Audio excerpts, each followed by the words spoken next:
Hello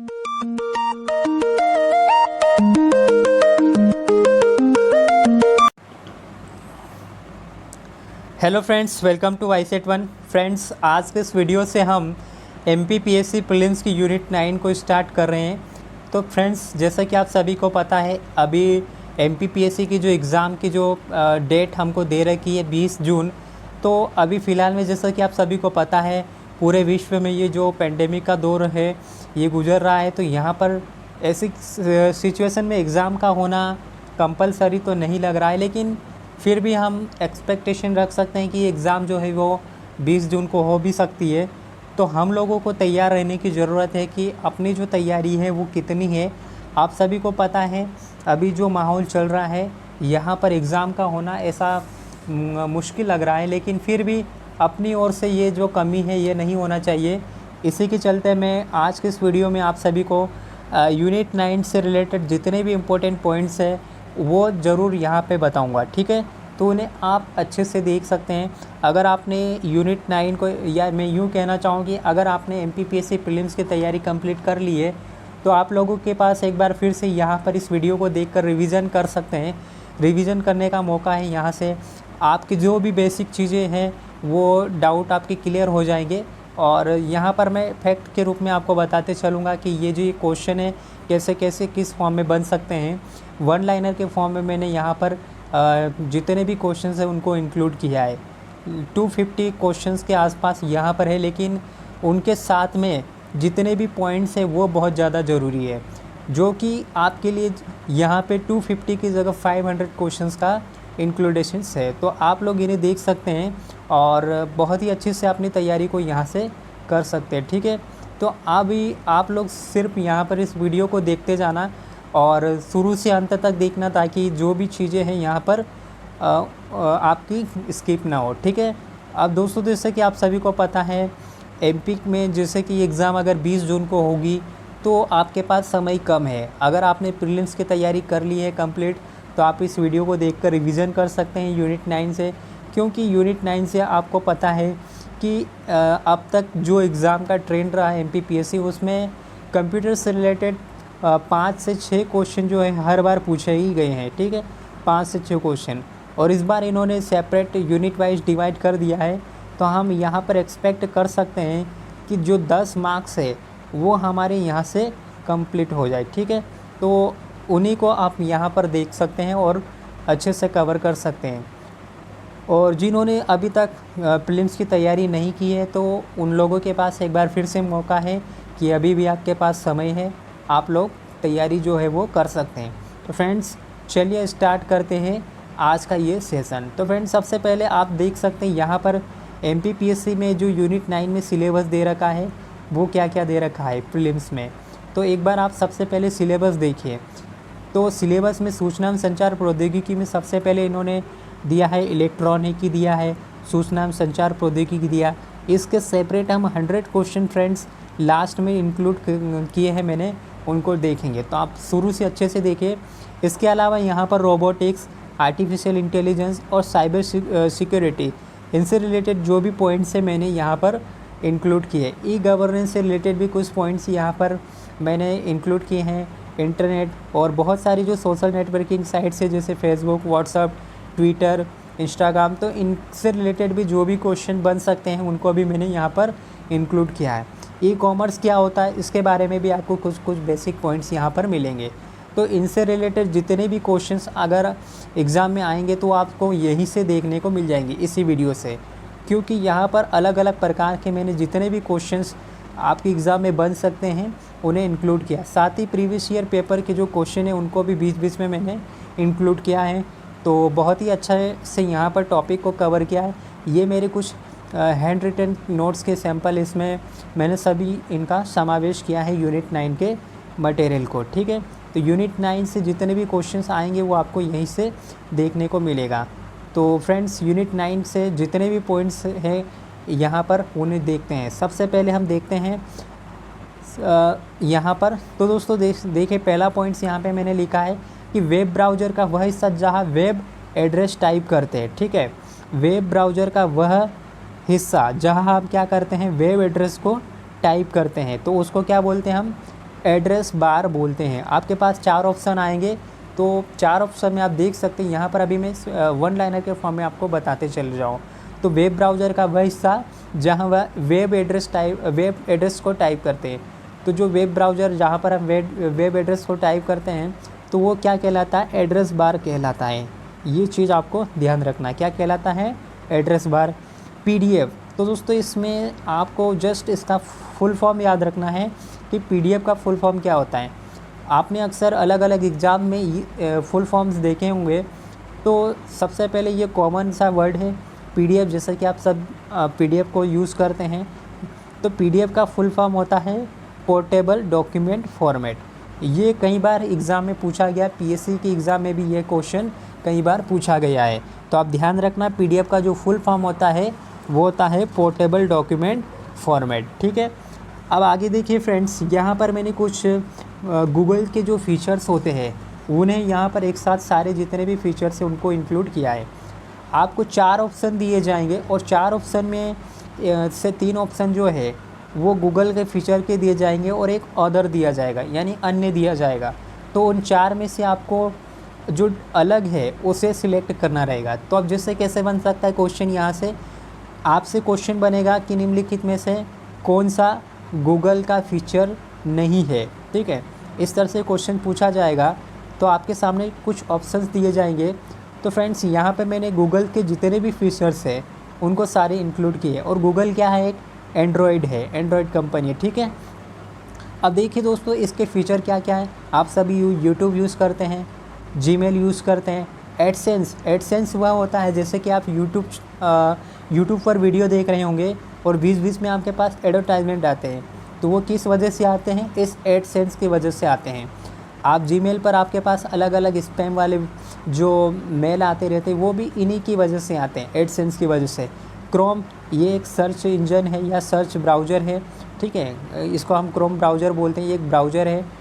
माई business, play store जहाँ से आप एप्लीकेशंस को इंस्टॉल करते हैं, डाउनलोड करते हैं। गूगल ड्यू, ठीक है, डॉक्स हो गया है, जैसे कि PPT में आप देखते हैं .docx जैसे भी आता है, तो ये भी गूगल का फीचर है। गूगल अर्थ, जहाँ पर आप गूगल अर्थ जिसमें आप क्या करते हैं, जितनी भी लोकेशंस हैं उससे चेक करते हैं, तो वो गूगल अर्थ की वजह से ही चेक करते हैं।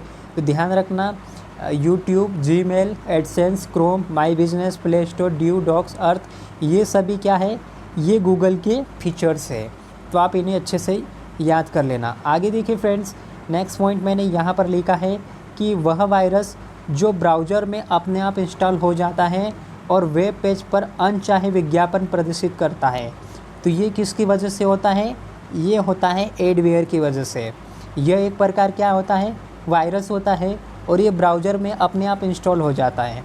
और ये जो वेब पेज जैसे भी हम ओपन करते हैं तो वहाँ पर ये क्या होता है, हम इंटरेस्टेड नहीं होते, उसके बावजूद ये क्या करता है, हमको अलग अलग विज्ञापन बताता है।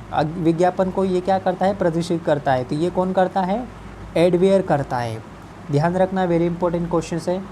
एलिफिट मार्केटिंग, दोस्तों एलिफिट मार्केटिंग का संबंध किससे है, आपसे क्वेश्चन सीधा पूछा जाएगा कि एलिफिट मार्केटिंग का संबंध है। तो यहाँ पर आपको 4 ऑप्शन दिए जाएंगे, तो उस तरह से आपको सीधे याद रखना है कि एलिफिट मार्केटिंग का संबंध, एलिफिट मार्केटिंग आप सभी को पता है ये एक ई कॉमर्स से रिलेटेड है। तो एलिफिट मार्केटिंग का संबंध किससे हो जाएगा, ई कॉमर्स से। अगला पॉइंट देखिए फ्रेंड्स कि वह सॉफ्टवेयर जिसकी सहायता से इंटरनेट पर उपलब्ध सामग्री जैसे ब्लॉग, वेबसाइट आदि को क्या करते हैं, हम देख सकते हैं। तो वो किसकी वजह से देख सकते हैं, हम वेब ब्राउज़र की वजह से। वेबसाइट को हम किससे देख सकते हैं, वेब ब्राउज़र पर। तो ये क्या होते हैं, सॉफ्टवेयर होते हैं। अब आगे देखिए फ्रेंड्स, कंप्यूटर की सबसे छोटी इकाई। तो फ्रेंड्स कंप्यूटर की सबसे छोटी इकाई को हम बोलते हैं बिट। क्या बोलते हैं, बिट। और इसमें जो 2 डिजिट होती है वो एक होती है 0 और एक होती है 1। ठीक है, 2 डिजिट होते हैं। अब दोस्तों आप सभी को पता होना चाहिए कि ये जो है कंप्यूटर की सबसे छोटी इकाई है। और इसकी अगर बात करें सबसे बड़ी इकाई, तो कंप्यूटर की जो सबसे बड़ी इकाई होती है वो होती है टेराबाइट। दोस्तों बाइट में 8 बिट होते हैं, ठीक है, और 1024 बाइट मिलकर क्या बनाती है, 1 KB। और 1024 KB मिलकर हमको 1 MB देते हैं, यानी 1 MB बनती है। और 1024 MB, जैसे कि 1024 MB का मतलब होता है 1 GB, ठीक है। और 1024 GB से GB मिलकर ये क्या बनती है, 1 TB यानी 1 टेराबाइट, ठीक है। और आप सभी को यहाँ पर पता होना चाहिए टेराबाइट जो है ये कंप्यूटर इकाई की सबसे बड़ी इकाई है, ठीक है। अब आता है एक bar code. Friends bar code जैसे कि आप सभी ने यूज़ किया होगा इसको। बार कोड हम जैसे स्कैन करते हैं, अलग अलग शॉप्स में हम जाते हैं, बार कोड को स्कैन करते हैं, पेमेंट हम पे करते हैं, तो वो बार कोड जो होता है उसमें कितने अंक रहते हैं, ये से ब्लैक जो लाइन ऐसी बनी रहती है एक ब्लॉक में, ठीक है, ब्लैक लाइंस जो रहती है वो बनी रहती है, तो वो होता है बार कोड। अब जो बार कोड के जनक हैं वो कौन है, जॉर्ज लूर, और इनका 2019 में निधन हो गया था। और बार कोड में ध्यान रखना 12 अंक होते हैं, ये बहुत इंपॉर्टेंट है। और आप सभी को पता होना चाहिए कि जो बार कोड के जनक है वो जॉर्ज लूर है, जिनका हाल ही में निधन हो गया था। तो इससे भी क्वेश्चन जो है पूछा जा सकता है, करंट से रिलेटेड क्वेश्चन है। कंप्यूटर स्टार्ट होने पर CPU और BIOS, basic input output system इसका फुल फॉर्म होता है, द्वारा कंप्यूटर को स्कैन करना। तो स्कैन करने का मतलब होता है बूट, ठीक है, बूट। तो दोस्तों ध्यान रखना कंप्यूटर स्टार्ट होने पर CPU और बेसिक इनपुट आउटपुट सिस्टम द्वारा कंप्यूटर को स्कैन करना बूटिंग कहलाती है, ठीक है। अब बैक स्पेस क्या होता है, तो दोस्तों आप सभी को पता होना चाहिए बैक स्पेस क्या होता है एक्चुअल में। तो दोस्तों बैक स्पेस का मतलब होता है कि कर्सर के बाईं ओर लिखे जाने वाले अक्षर को मिटाने के लिए हम क्या करते हैं, बैक स्पेस का यूज़ करते हैं। कर्सर आप सभी ने देखा होगा कंप्यूटर का, ठीक है, इस तरह से बना हुआ रहता है, ठीक है। तो कर्सर जैसा कि इस तरह से बना हुआ रहता है। अब इसका क्या मतलब होता है कर्सर का, तो ये जो कर्सर होता है ये बैक स्पेस, अब ये बैक स्पेस को क्या कर, बैक स्पेस क्या होता है, तो कर्सर के दाईं ओर यानी इधर जो वर्ड लिखे रहते हैं, ठीक है, कर्सर के इस साइड जो वर्ड लिखे रहते हैं उसको अगर आपको डिलीट करना है, मिटाना है, तो उसके लिए आपको क्या यूज़ करना पड़ेगा, बैक स्पेस का यूज़ करना रहेगा। वही अगर कर्सर के अगर दाईं ओर का, जैसे कि ये कर्सर है, ठीक है, और इधर का जो एरिया है उसको हमको मिटाना है, तो हम क्या करते हैं, डायरेक्ट डिलीट वाला ऑप्शन चूज़ करते हैं और अक्षर को मिटा देते हैं। तो कर्सर के दाईं ओर के अक्षर को मिटाने के लिए हम डिलीट का यूज़ करते हैं, और बाईं ओर के अक्षर को मिटाने के लिए हम किसका यूज़ करते हैं, बैक स्पेस का। अब किसी सॉफ्टवेयर को लॉन्च करने से पहले जारी किया जाने वाला टेस्ट वर्जन क्या कहलाता है, तो कोई सा भी अगर सॉफ्टवेयर हमको लॉन्च करना है तो उसके लिए सबसे पहले एक टेस्ट किया जाता है, और उस टेस्ट का नाम होता है बीटा वर्जन। बीटा वर्जन उस टेस्ट का नाम होता है। किसी भी सॉफ्टवेयर को लॉन्च करने से पहले उस टेस्ट के थ्रू इसको चेक किया जाता है कि ये सॉफ्टवेयर जो है ये कंप्लीट है या नहीं, तो वो होता है बीटा वर्जन के अंतर्गत। अब यहाँ पर ध्यान रखना फ्रेंड्स, यहाँ पर लिखा, ठीक है, यहाँ पर क्या लिखा है, ब्लॉग। अब ये ब्लॉग का मतलब क्या होता है, वेब लॉग। ब्लॉग इसका फुल फॉर्म होता है वेब लॉग। वेब ब्राउज़र पर सेव किए गए वेबसाइट के लिंक क्या कहलाते हैं, वेब ब्राउज़र पर जो भी सेव किए गई वेबसाइट्स की लिंक होती है उसको बोलते हैं बुकमार्क।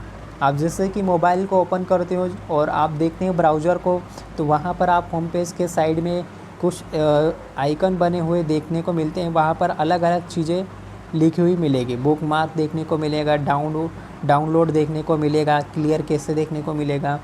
तो वहाँ पर आपको एक ये जो बुकमार्क दिखेगा, तो ये क्या शो करता है, वेबसाइट में लिंक को ये शो करता है। जो भी आपने लिंक जिससे आपने किसी भी डेटा को चेक किया है, तो वहाँ पर ये शो करता है बुकमार्क, ठीक है। अलग अलग जितने भी वेबसाइट्स हैं उसकी लिंक को एक साथ में ये सिलेक्ट करके आपको शो करवा देता है, ठीक है। सॉफ्टवेयर कोडिंग का एक सेट जो लेआउट को कृत्रिम रूप से बुद्धिमान प्रोग्राम होता है, तो वो होता है क्या, बॉट। ये ज़्यादा इम्पोर्टेंट नहीं है, लेकिन बस आप इसको याद रख लेना कि सॉफ्टवेयर कोडिंग का एक सेट का लेआउट होता है ये कृत्रिम रूप से, ये क्या होता है, बुद्धिमान प्रोग्राम आर्टिफिशियल इंटेलिजेंस के थ्रू होता है, और इसको बॉट बोलते हैं या बॉट, ठीक है। CDMA ये आप एक इम्पोर्टेंट क्वेश्चन है, यहाँ से इसको फुल फॉर्म इसका याद रखना है। C का मतलब होता है कोड, D का मतलब डिवीज़न, M का मतलब होता है मल्टीपल, और A का मतलब होता है access. Code division multiple access जो है ये इसका फुल फॉर्म होता है CDMA का, तो आप इसको भी याद रख लेना। वेब ब्राउज़र सर्च करते समय ऐसा चैलेंज टेस्ट जिसे केवल इंसान सुलझा सकता है, तो वो होता है कैप्चा। आपने कोई सा भी ऐसा फॉर्म फिल किया होगा ऑनलाइन, तो वहाँ पर आपको सबसे पहले कैप्चा आता है। वहाँ पर कुछ आपके सामने अल्फ़ा बीटा रहते हैं, ठीक है, ABCD के फॉर्म में, और बीच बीच में न्यूमेरिक अंक रहते हैं। तो वो आपको क्या करते हैं, वो एक कैप्चा होता है, और उसको कौन सुलझा सकता है, केवल इंसान सुलझा सकता है, ठीक है। और ये टेस्ट के लिए यूज़ किया जाता है, मतलब पहचान को कंफर्म करने के लिए। ये क्या होता है, वेब ब्राउज़र पर सर्च करते समय चैलेंज टेस्ट को होता है, जिसे इंसान सुलझा सकता है, तो वो कैप्चा ही होता है। CGI, ठीक है, CGI कंप्यूटर जनरेटेड इमेजिनरी, ये फिल्मों में यूज़ किया जाता है। जो भी फिल्म वगैरह जो बनती हैं, तो उसको थोड़ा मॉडिफाई करने के लिए CGI का यूज़ किया जाता है, कंप्यूटर जनरेटेड इमेजिनरी, ठीक है। हाई क्वालिटी देने के लिए इसका यूज़ किया जाता है।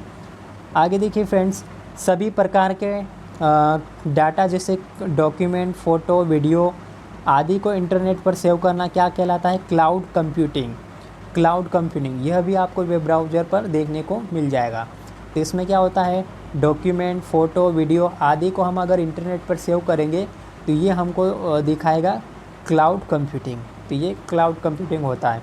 अब देखिए फ्रेंड्स, एक और यहाँ पर इम्पोर्टेंट जो है फुल फॉर्म आपको देखने को मिलेगा, CMOS।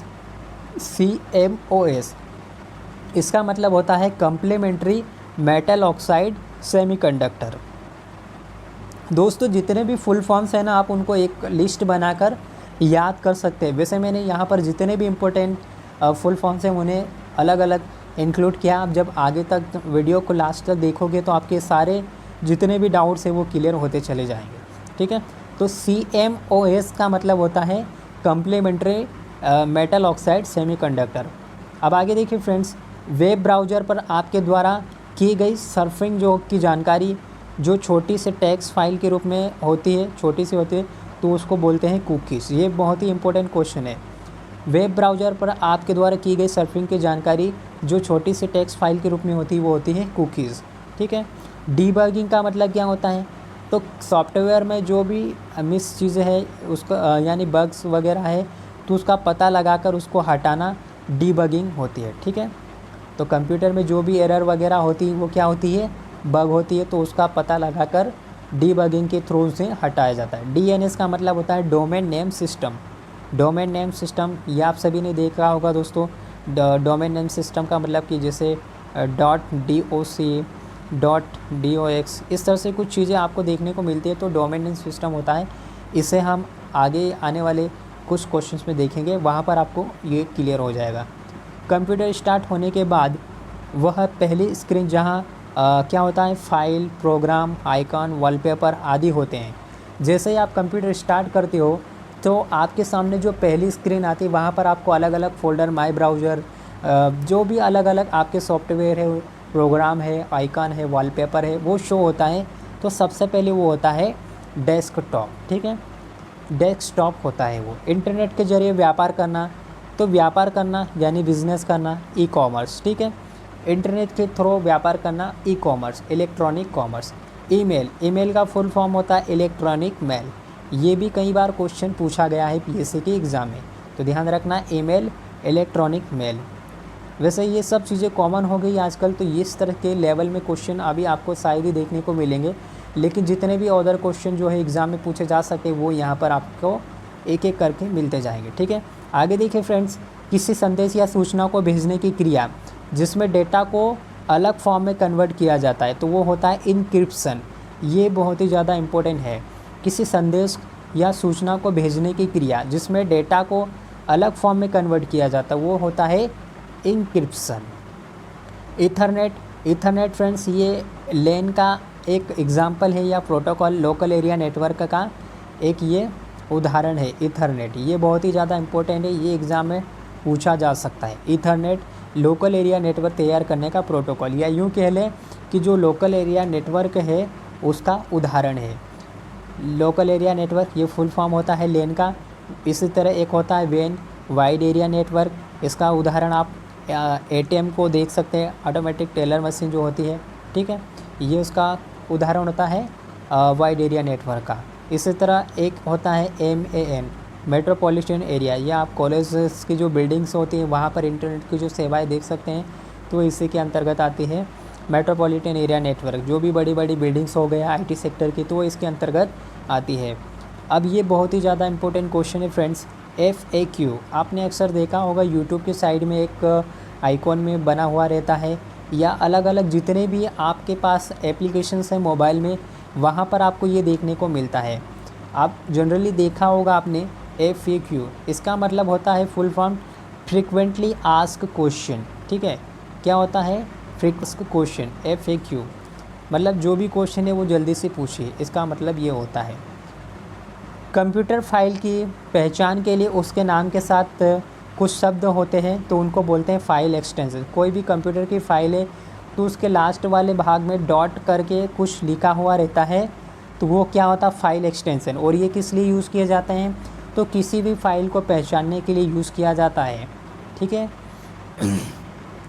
आगे देखिए फ्रेंड्स, अब फायरवॉल ये क्या होता है, सॉफ्टवेयर होता है, और ये क्या करता है नेटवर्क पर अनधिकृत उपयोग रोकने के लिए इसका यूज़ किया जाता है फायरवॉल का। ठीक है, FTP आपने इसका फुल फॉर्म देखा होगा, फुल फॉर्म याद भी होगा आपको, फाइल ट्रांसफ़र प्रोटोकॉल। FTP का फुल फॉर्म होता है फाइल ट्रांसफ़र प्रोटोकॉल।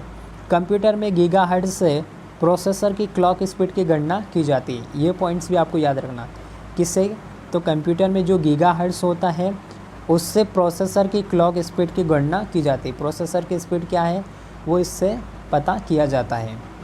अब आपको फ्रेंड्स यहाँ पर GPS का फुल फॉर्म, ये भी बहुत ही कॉमन सा है। GPS का फुल फॉर्म होता है ग्लोबल पोजिशनिंग सिस्टम। HTTP अक्सर आपने इसे अपने जो भी सर्च, आप क्रोम ब्राउज़र या गूगल पर जो सर्च करते हैं तो उसके पहले आपको ये कुछ देखने को मिलता है HTTP के फॉर्म में। ठीक है, तो ये क्या होता है friends, HTTP hyper text transfer protocol. और एक होता है HTML, जिसका मतलब होता है हाइपर टेक्स्ट मार्कअप लैंग्वेज। तो इन दोनों में आप कंफ्यूज मत होना फ्रेंड्स। ठीक है, ये बहुत ही ज़्यादा ज़रूरी है, यहाँ से अक्सर क्वेश्चन जो है एग्ज़ाम में पूछा जाता है और पूछा भी गया है। तो हाइपर टेक्स्ट ट्रांसफ़र प्रोटोकॉल होता है HTTP का फुल फॉर्म, और HTML यानी हाइपर टेक्स्ट मार्कअप लैंग्वेज वह प्रक्रिया जिसमें कंप्यूटर के कार्यों को बंद किए बिना कंप्यूटर का बंद होना, तो वो होता है हाइबरनेट। मतलब एक ऐसी प्रक्रिया होती है जिसमें कंप्यूटर के जो भी कार्य चल रहे होते हैं, सॉफ्टवेयर को हम बंद किए बिना ही उसमें क्या हो जाता है, कंप्यूटर बंद हो जाता है, तो वो होता है हाइबरनेट। एक नेटवर्क सिग्नल को बांटकर अलग अलग भेजने वाला डिवाइस क्या होता है, हब। एक नेटवर्क सिग्नल होता है और उसको अलग अलग पार्ट में ये डिवाइड करके उसको क्या करता है, डिस्ट्रीब्यूट कर देता है, तो वो होता है हब होता है। ठीक है, आगे देखिए फ्रेंड्स, ऐसा लिंक जिसे किसी शब्द, इमेज या वीडियो से जोड़ा जाता है। ठीक है, तो उस पर क्लिक करने पर किसी दूसरे पेज पर हम चले जाते हैं, तो वो होता है हाइपरलिंक। ठीक है, ध्यान रखना, एक ऐसी लिंक होती है हाइपरलिंक जिसे किसी शब्द, इमेज या वीडियो को, आपने आजकल देखा होगा कि आपके पास बहुत सारी ऐसी PDF आती है। ठीक है, तो उसके अंदर आपको कुछ, वहाँ पर आपको कुछ देखने को मिलती है, कुछ लिंक देखने को मिलती है। आप जैसे उन लिंकों को क्लिक कर देते हो तो आप सीधे उनके होम पेज पे चले जाते हो या उनके ऑफिशियल साइट पे चले जाते हो। ठीक है, उन लिंक्स के थ्रू, तो वो जो होता है वो हाइपर लिंक के थ्रू ही होता है। तो ये यहाँ पर आपका डाउट क्लियर होना चाहिए, हाइपर लिंक। अब ये देखिए फ्रेंड्स, कुछ चीज़ें ऐसी है जिन्हें हम डोमेन नेम बोलते हैं। .gpeg इसका मतलब होता है, क्या होता है, इमेज। .mp3, .wap इसका मतलब होता है ऑडियो। .doc का मतलब होता है डॉक्यूमेंट। यहाँ पर जो इम्पोर्टेंट है इसका याद रख लें, .doc डॉक्यूमेंट। बाकी वैसे आप सभी को जैसे कि आप एंड्रॉयड मोबाइल आप चला रहे हो, यूज़ कर रहे हो, तो आपने इन चीज़ों को अच्छे से देखा होगा, तो आपको यहाँ पर दिक्कत नहीं आएगी। अगर क्वेश्चन एग्ज़ाम में आएगा तो अच्छे से इसको कर सकते हैं। की लॉगर का मतलब क्या होता है, तो कीबोर्ड को रिकॉर्ड करने के लिए इसका यूज़ किया जाता है। ठीक है, की लॉगर का। कंप्यूटर का वह भाग जहाँ इनपुट और आउटपुट डिवाइस और मेमोरी जुड़े होते हैं, तो वो होता है मदरबोर्ड। ठीक है, मदरबोर्ड के साथ में ये सब चीज़ें जुड़ी रहती। कंप्यूटर के कौन से भाग, इनपुट हो गया है, आउटपुट हो गया है और मेमोरी, ये सभी जो है मदरबोर्ड से जुड़े होते हैं। और ये सभी अपने अपने सिचुएशन के हिसाब से वर्क करते हैं जहाँ रिक्वायरमेंट रहती है। और ये कंप्यूटर को प्रॉपर जो है वो संचालन करने में मदद करते हैं, ठीक है, मदरबोर्ड की सहायता से। 1 मेगापिक्सल, तो ये बहुत ही ज़्यादा इम्पोर्टेंट है फ्रेंड्स। 1 मेगापिक्सल का मतलब होता है 10 लाख पिक्सल, ठीक है, 10 लाख पिक्सल। जैसा कि आप सभी ने आपने कैमरे में देखा होगा दोस्तों, जैसे कि आपका जो कैमरा है मोबाइल का, ठीक है, तो वो कैमरा कैसा आपको दिखता है, सर्कुलर फॉर्मेट में दिखता है। लेकिन आप जैसे इमेज क्लिक करते हो तो आपकी जो इमेज है वो कैसे दिखाई देती है, रेक्टेंगुलर फॉर्म में, ठीक है। तो वो किस वजह से होता है, ये इस पिक्सल की वजह से ही होता है, इस पिक्सल की वजह से होता है, ठीक है।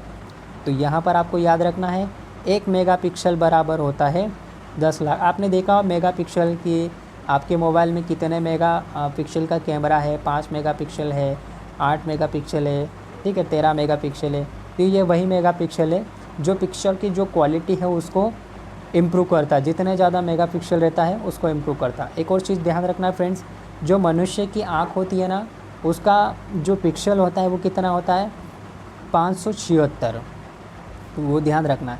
1 मेगापिक्सल में कितने होते हैं, 10 लाख पिक्सल होते हैं। मॉडेम, ये बहुत ही ज़्यादा इम्पोर्टेंट है फ्रेंड्स। आपने अक्सर इसको एग्ज़ाम में, अगर आपने पहले कहीं कोई सी एग्ज़ाम दी होगी तो ये प्रत्येक एग्ज़ाम में लगभग पूछा ही गया है मॉडेम, ठीक है। तो इसका मतलब क्या होता है, मॉडेम क्या करता है, एनालॉग सिग्नल को डिजिटल सिग्नल में, और जो डिजिटल सिग्नल होता है उसको एनालॉग सिग्नल में चेंज करता है, ठीक है, मॉडेम। तो ये ध्यान रखना। आगे चलिए फ्रेंड्स, NFC। NFC का मतलब होता है, ये एक न्यू टर्म है friends, NFC, near field communication, ठीक है। तो ये आपको ध्यान रखना है NFC का। अभी जब का आपने PDF देखा होगा, PDF पोर्टेबल डॉक्यूमेंट फॉर्मेट, इस तरह के तो पूछे ही जाते हैं वर्ल्ड वाइड वेब, लेकिन ये कुछ न्यू टर्म्स है NFC, नियर फील्ड कम्युनिकेशन। तो इन्हें आप थोड़ा स्पेशली मार्क करके याद रखना। वह सॉफ्टवेयर जो हार्डवेयर और यूज़र के बीच पुल का कार्य करता है, तो उसको क्या बोलते हैं, ऑपरेटिंग सिस्टम। ऑपरेटिंग सिस्टम क्या होता है, सॉफ्टवेयर और हार्डवेयर के भी वह सॉफ्टवेयर होता है ये, ठीक है, जो हार्डवेयर और यूज़र के बीच पुल का कार्य करता है, तो वो ऑपरेटिंग सिस्टम होता है। अब ऑपरेटिंग सिस्टम जैसे दोस्तों आप सभी को पता होगा, विंडोज़ होता है, मैक हो गया है, लिनक्स हो गया है, ये क्या है, ऑपरेटिंग सिस्टम है। इससे रिलेटेड और जितनी भी ऑपरेटिंग सिस्टम वो आपको आगे देखने को मिलेंगे। OMR, जैसे कि आप सभी को पता है, अभी जैसे आप प्रीलिम्स की एग्ज़ाम दोगे तो आपको OMR सीट भरने को फिल करने को मिलेगी। तो उसका फुल फॉर्म क्या होता है, ऑप्टिकल मार्क रिकॉग्निशन या रीडर, ऑप्टिकल मार्क रीडर इसका कॉमन नाम है, तो आप इसे ज़रूर याद रखिए। OCR, ऑप्टिकल कैरेक्टर रिकॉग्निशन या रीडर, ठीक है। OTG, आपने अक्सर देखा होगा अपने मोबाइल में, बहुत सारे मोबाइल में OTG जो सपोर्टर नहीं रहता है, ठीक है, तो उस OTG का मतलब होता है ऑन द गो, ठीक है, ऑन द गो। O का मतलब ऑन और T का मतलब द और G का मतलब गो, यानी ऑन द गो OTG का फुल फॉर्म होता है। आगे फ्रेंड्स देखिए, दो कंप्यूटरों को नेटवर्किंग के माध्यम से जोड़ने पर उनके बीच कम्युनिकेशंस के नियम को क्या बोलते हैं, प्रोटोकॉल। दो कंप्यूटर को नेटवर्किंग के माध्यम से जोड़ने पर उनके जो कम्युनिकेशंस के रूल होते हैं वो प्रोटोकॉल होता है। PCI, पेरिफेरल कंपोनेंट इंटरकनेक्ट, ये भी आपको ध्यान रखना है, PCI का full form peripheral component interconnect. एक होता है फ्रेंड्स QR कोड, ये अक्सर आपने यूज़ किया होगा, जैसे आप फ़ोन पे, गूगल पे यूज़ करते हो, पेटीएम यूज़ करते हो, आप कहीं शॉप पे जा रहे हो तो आप QR कोड के थ्रू पेमेंट पे करते हो, तो इसका मतलब होता है क्विक रिस्पॉन्स कोड, ठीक है। QR कोड का मतलब क्या होता है, quick response code. Quad core, जैसा कि नाम से ही आपको पता चल रहा है, क्वाड मतलब चार कोर वाला, ठीक है, क्वाड मतलब 4 कोर वाला, तो ये सिंपल सा है। इंटरनेट द्वारा विशेष प्रोग्राम की मदद से दो कंप्यूटर को आपस में जोड़कर स्क्रीन शेयर करना क्या कहलाता है, रिमोट डेस्कटॉप। आपने अक्सर देखा होगा, कंप्यूटर लाइब्रेरी में देखा होगा, ठीक है, तो वहाँ पर क्या होता है कि अलग अलग स्क्रीन्स रहती है, आपके पास अलग अलग कंप्यूटर रहता है, और जो आपके सामने फैकल्टीज़ रहती है वो एक सिस्टम के माध्यम से अपनी जो जानकारी है वो साझा करते हैं, या फिर आप बोल सकते हैं कि जो कंपनी के मैनेजर रहते हैं वो इनका यूज़ करते हैं अपने एम्प्लॉयमेंट के लिए। तो वो क्या करते हैं, 2 या 2 से अधिक जितने भी कंप्यूटर है उसको आपस में जोड़कर अपनी स्क्रीन को शेयर करते हैं और अपना प्रेजेंटेशन जो है वो शो करते हैं। तो वो रिमोट डेस्कटॉप कहलाता है, ठीक है, स्क्रीन शेयर करना। स्टार टोपोलॉजी नेटवर्क क्या होता है, लैन होता है, local area network. Tor browser का उपयोग इंटरनेट पर बिना ट्रैक किए अपनी पहचान छुपाकर सर्फिंग की जाती है, ठीक है, किसका यूज़ करके, टॉर ब्राउज़र का। टॉर ब्राउज़र का उपयोग इंटरनेट पर बिना ट्रैक किए अपनी पहचान छिपाकर सर्फिंग करने के लिए इसका यूज़ किया जाता है। इससे ज़्यादा इम्पोर्टेंट नहीं है, लेकिन आप इसको याद रख लेना। आर्पानेट आप सभी को पता होगा, अमेरिका का पहला नेटवर्क। आर्पानेट नाम का नेटवर्क सबसे पहले अमेरिका द्वारा 1969 में बनाया गया था। कब, 1969 में इसको बनाया गया था आर्पानेट। और ये किसका है नेटवर्क है, अमेरिका का पहला नेटवर्क। TCP/IP, इसका मतलब क्या होता है TCP/IP का, तो इसका मतलब होता है ट्रांसमिशन कंट्रोल प्रोटोकॉल, और IP का मतलब होता है इंटरनेट प्रोटोकॉल। तो TCP ट्रांसमिशन कंट्रोल प्रोटोकॉल और IP का मतलब होता है इंटरनेट प्रोटोकॉल। तो आप इनको अच्छे से याद रखना। आगे देखिए फ्रेंड्स, नेटवर्क के स्रोतों को व्यवस्थित करने वाला केंद्रीय स्टोरेज जो एरिया होता है उसको क्या बोलते हैं, सर्वर। नेटवर्क के जो भी सोर्स है उसको व्यवस्थित करने वाला जो मैन जो होता है, सेंट्रल स्टोरेज जो होता है, सेंट्रल स्टोरेज एरिया जो होता है वो क्या कहलाता है, सर्वर कहलाता है। URL, ये बहुत ही ज़्यादा कॉमन सा और इम्पोर्टेंट पॉइंट्स ये है, ठीक है। URL यूनिफॉर्म रिसोर्स लोकेटर, ये एग्ज़ाम में कई बार पूछा गया है, तो आप इसको मोस्ट इम्पोर्टेंट करके याद कर सकते हैं। URL का मतलब होता है यूनिफॉर्म रिसोर्स लोकेटर। और ये क्या होता है, URL एक हिस्सा होता है जो वेबसाइट को डोमेन एक्सटेंशन प्रकार के उसको शो करता है, ठीक है, उसको बताने का प्रयास करता है, किसको, डोमेन एक्सटेंशन को। URL का एक हिस्सा होता है जो वेबसाइट पर डोमेन एक्सटेंशन प्रकार की है। जैसे अब यहाँ पर आप देखिए फ्रेंड्स, ये डोमेन एक्सटेंशन ये क्या होता है, देखिए .com या इसको हम बोलते हैं .com, ये किसके लिए यूज़ किया जाता है, व्यापार के लिए, बिजनेस के लिए .com, ठीक है। .org ये किसी संस्था या संगठन के लिए यूज़ किया जाता है .org। .gov इसका मतलब होता है गवर्नमेंट यानी सरकार का ये डोमेन एक्सटेंशन है। .edu एजुकेशन है ना, ये शिक्षा से। .big ये बिजनेस यानी व्यवसाय से रिलेटेड है। तो ध्यान रखना, .com वाणिज्य, .org संस्था से रिलेटेड है, गवर्नमेंट से रिलेटेड, एजुकेशन से और बिजनेस से। तो ये डोमेन एक्सटेंशन आप ज़रूर अच्छे से याद रखना। यहाँ से अभी आपको 1 से 2 क्वेश्चन देखने को मिल सकता है। ये फिल इन मैच के फॉर्म में आपको मिल जाएगी, 2 टेबल आपको दे दी जाएगी, ठीक है, और वहाँ पर आपको इन दोनों को मैच करने के फॉर्मेट में पूछा जा सकता है। ISDN का मतलब होता है इंटीग्रेटेड सर्विस डिजिटल नेटवर्क, ठीक है। ISDN यानी कि इंटीग्रेटेड सर्विस डिजिटल नेटवर्क इसका फुल फॉर्म होता है। कम गति की संचार लाइनों को उच्च गति संचार लाइनों के साथ जोड़ने वाला जो उपकरण होता है वो होता है मल्टीप्लेक्सर, ठीक है। मल्टीप्लेक्सर जो होता है, जो कम गति की जो संचार लाइन रहती है उसको उच्च गति की संचार लाइनों के साथ जोड़ने वाला एक उपकरण होता है। अब ये कुछ नेटवर्क डिवाइस है फ्रेंड्स, हब हो गई है, स्विच हो गई है, ब्रिज हो गई है, ये नेटवर्क डिवाइस है। मतलब 2 नेटवर्कों को आपस में कनेक्ट करने के लिए इनका यूज़ किया जाता है, किसका, हब का, स्विच का और ब्रिज का। आगे देखिए फ्रेंड्स, यहाँ पर आपके सामने एक और इम्पोर्टेंट फुल फॉर्म आया है USB का। तो इसका मतलब होता है यूनिवर्सल सीरियल बस। अभी तक हमने URL देखा है ना, और भी अलग अलग देखे हैं। तो USB का फुल फॉर्म होता है यूनिवर्सल सीरियल बस। आगे देखिए फ्रेंड्स, नेटवर्क में कई नोड्स के बीच डाटा को रूट करने के लिए राउटर का प्रयोग किया जाता है। नेटवर्क में बहुत सारे नोड्स होते हैं, नोड्स, ठीक है, तो उनके बीच में डाटा को रूट करने यानी उसको मूव करने के लिए जो भी चीज़ें यूज़ की जाती है, राउटर, ठीक है। यानी कि नेटवर्क के जो कई नोड्स होते हैं उनके बीच में डाटा रहता है और डाटा को रूट करने के लिए, उनको इम्प्लीमेंट करने के लिए राउटर का प्रयोग किया जाता है। इंटरनेट पर सूचनाओं को खोजना आप सभी को पता होगा, सर्फिंग, ठीक है।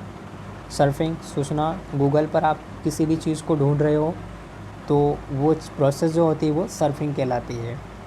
भारत में सामान्यतः उपयोग में इंटरनेट की शुरुआत की गई। तो 15 अगस्त तो 1995 में इंटरनेट की शुरुआत हुई थी भारत में सबसे पहले, ठीक है। अब यहाँ पर देखिए फ्रेंड्स, www आप सभी को पता होगा, कॉमन सा वर्ड है ये, ठीक है। WW का मतलब होता है वर्ल्ड वाइड वेब, और इसकी जो खोज की थी टिम बर्नर्स-ली ने की थी 1998 में, ठीक है। और ध्यान रखना टिम बर्नर्स-ली ने। अब ये देखिए फ्रेंड्स, आपने आपकी जो भी जीमेल आईडीज़ है, ठीक है, यहाँ पर आपके सामने देखने को मिलेगी, ठीक है। आपके सामने यहाँ पर देखने को मिलेगी जैसे जीमेल आईडी है, तो ये जो इतना जो फॉर्मेट आप लिखते हैं @ के पहले तक का, है ना, तो इसको क्या बोलते हैं फ्रेंड्स? तो जो @ के पहले तक का जो फॉर्मेट रहता है, ये जो फर्स्ट पार्ट रहता है, इसको हम बोलते हैं यूज़र नेम। और जो @ के साथ जो पीछे वाला भाग होता है, इसको बोलते हैं डोमेन नेम, ठीक है। तो ये डोमेन नेम क्या होता है? ये किसी भी चीज़ को पहचानने का एक तरीका होता है, डोमेन नेम, ठीक है। और यूज़र नेम जो होता है @ पीछे का, यहाँ से आपको पूछा जाता है। अक्सर एग्ज़ाम में ये क्वेश्चन जो है पूछा गया, RRB SSC जैसे एग्ज़ाम में ये कई बार पूछा गया। तो ध्यान रखना, ये जो पहला वाला जो पार्ट आता है @ के पहले तक का, ये यूज़र नेम होता है, और @ के बाद वाला डोमेन नेम आता है। और फ्रेंड्स, यहाँ पर कुछ सर्च इंजन के नाम आपको मैं बता रहा हूँ, बहुत ही ज़्यादा इम्पोर्टेंट है। जितने भी सर्च इंजन हैं आप सभी को यहाँ पर देखने को मिलेंगे, ठीक है। देखिए क्या क्या है सर्च इंजन। देखिए सर्च इंजन कौन कौन से होते हैं, ये आपको 4 ऑप्शन में देखने को मिलेंगे। कैसे? तो 4 ऑप्शन में आपको क्या देखने को मिलेगा? 3 तो सर्च इंजन के नाम दे देंगे, और एक हो सकता है आपको सॉफ्टवेयर का नाम दे दे, या कोई अन्य सोर्स का नाम दे दे। तो उनमें आपको पूछा जाए कि निम्नलिखित में से कौन सा सर्च इंजन नहीं है, तो आपको पता होना चाहिए। आपको अगर ये लिस्ट में जितने भी सर्च इंजन आपको याद है, तो आपसे किसी भी प्रकार का यहाँ से फिर क्वेश्चन पूछा जाए, आप डेफिनेटली इसको जो है 100% सही करके आओगे। तो देखिए फ्रेंड्स, जो सर्च इंजन है कौन सा है, सबसे पहले हम चलते हैं बिंग।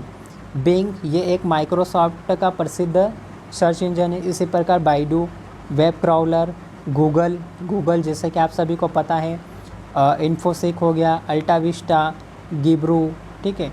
गिब्रू के बाद में होता है डक गो, ये बहुत ही ज़्यादा इम्पोर्टेंट है। डक गो, इकोशिया, कोस, हॉटबॉट, नेटस्कोप, सोसो, ठीक है।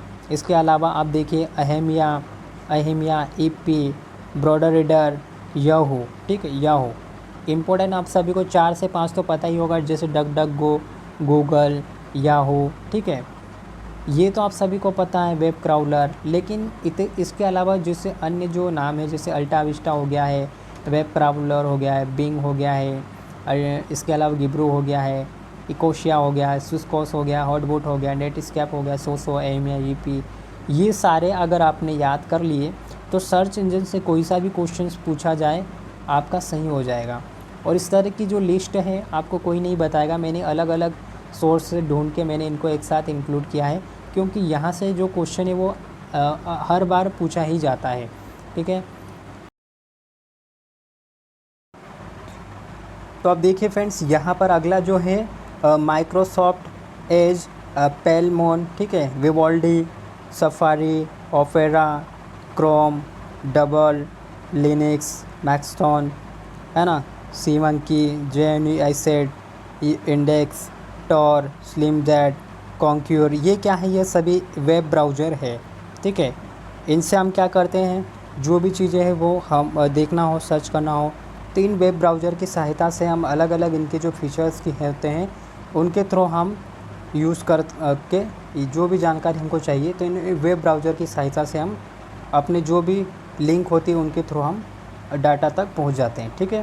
तो ये क्या होते हैं, वेब ब्राउज़र में आपको 4 ऑप्शन दिया जाएगा, और 3 जिसमें वेब ब्राउज़र के नाम रहेंगे, और एक सर्च इंजन का नाम, या फिर और कोई ऐसी सॉफ्टवेयर का नाम दे सकते हैं जिसमें आपसे पूछा जाएगा निम्नलिखित में से कौन सा एक वेब ब्राउज़र नहीं है।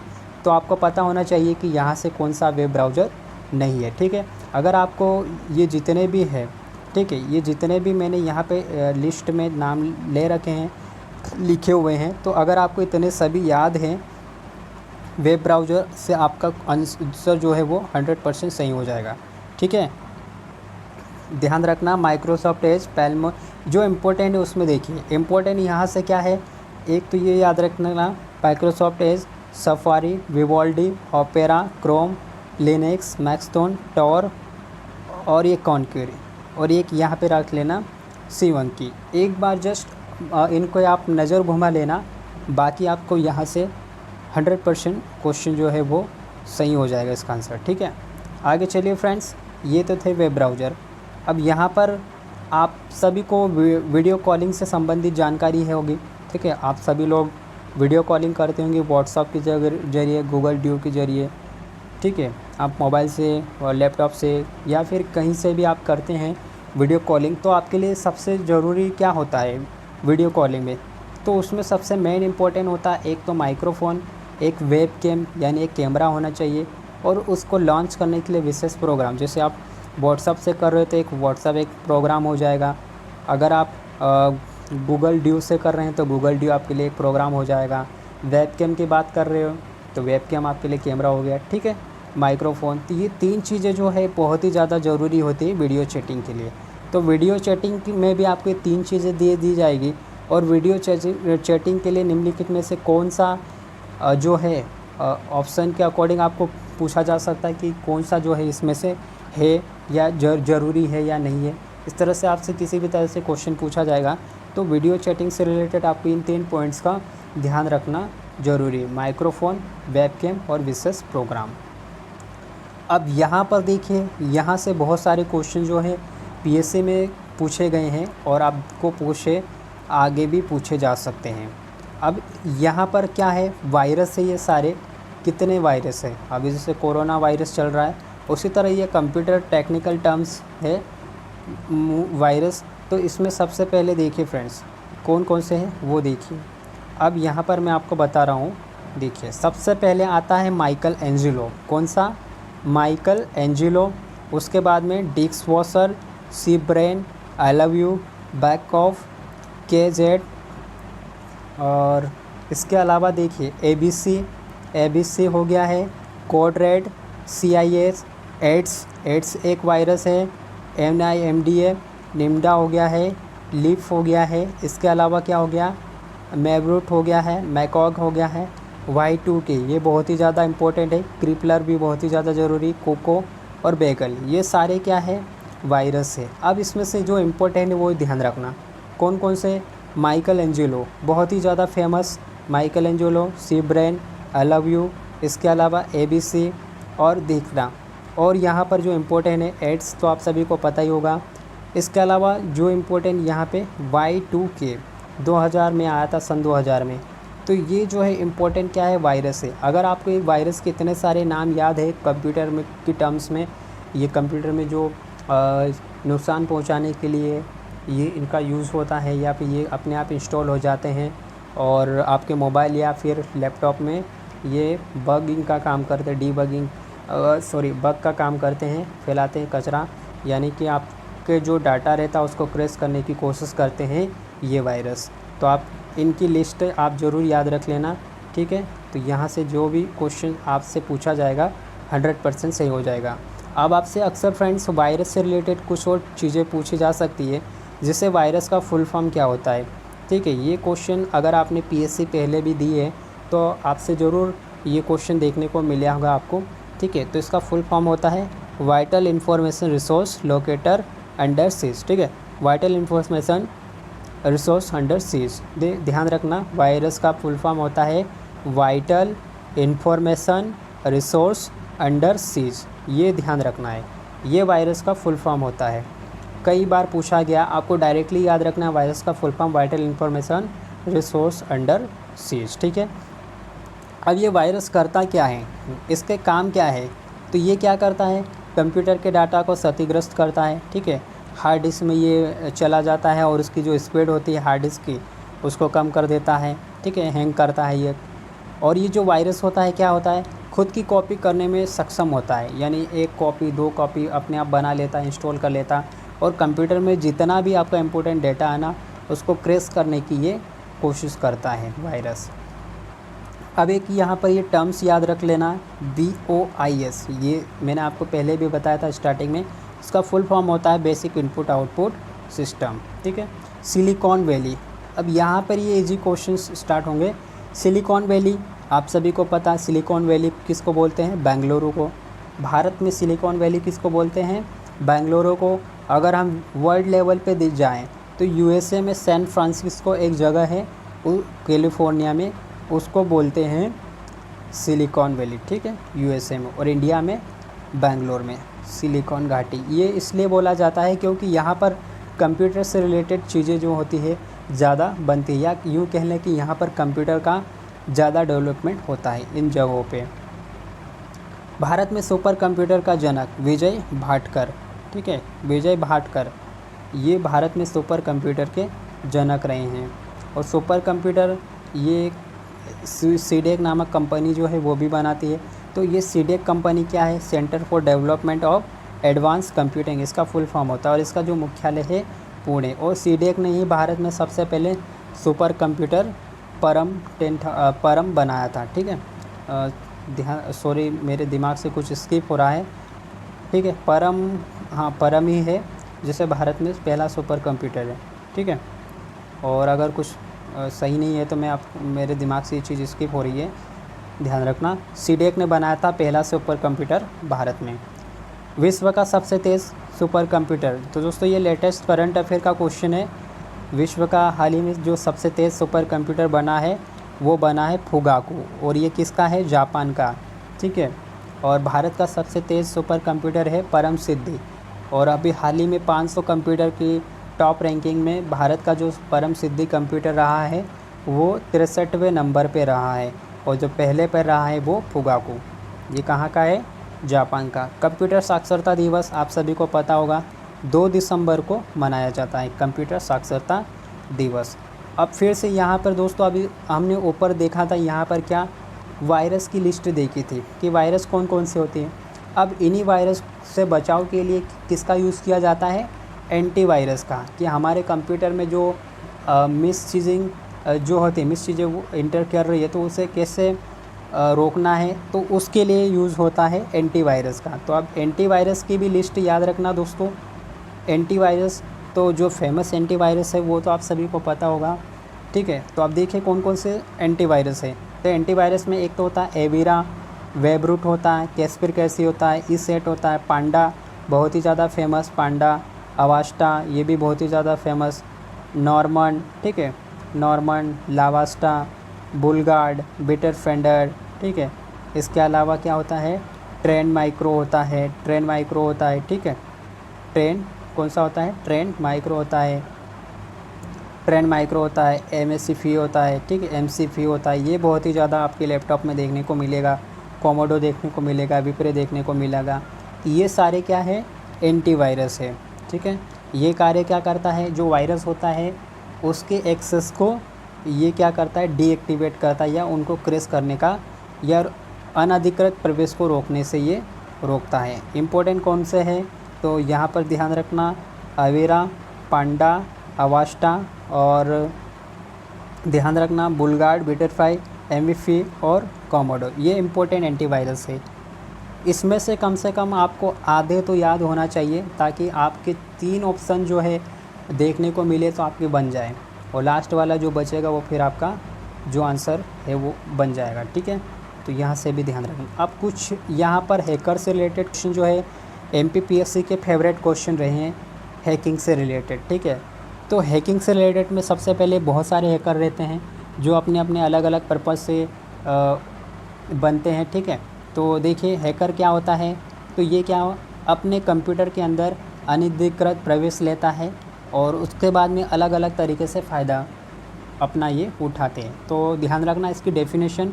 तो कंप्यूटर की जो भी कमज़ोरी है, वीकनेसेस है, यानी उसके अंदर अगर एंटीवायरस की चीज़ें नहीं है या फिर वहाँ पे सिक्योरिटी की कमी है, तो ये हैकर्स जो आसानी से पहुँच जाते हैं और उसके बाद में जो भी कंप्यूटर का कार्य रहता है वो अपने हाथ में ये ले लेते हैं, ठीक है।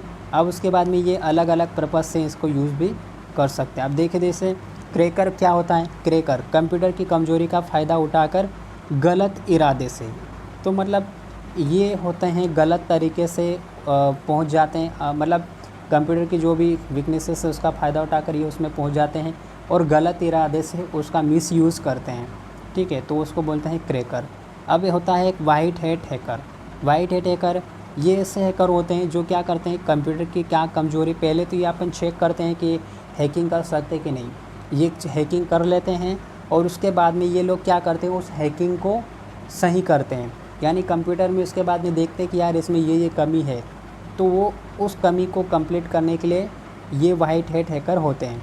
ठीक है, यानी ये इनको वाइट हैट हैकर इसलिए कहा जाता है क्योंकि ये कंप्यूटर की जो भी कमज़ोरी है उसको चेक करते हैं और उसके बाद में उस कमज़ोरी को कंप्लीट करते हैं, यानी ठीक करने का कार्य करते हैं। ठीक है, तो ये वाइट हैट हैकर होता है।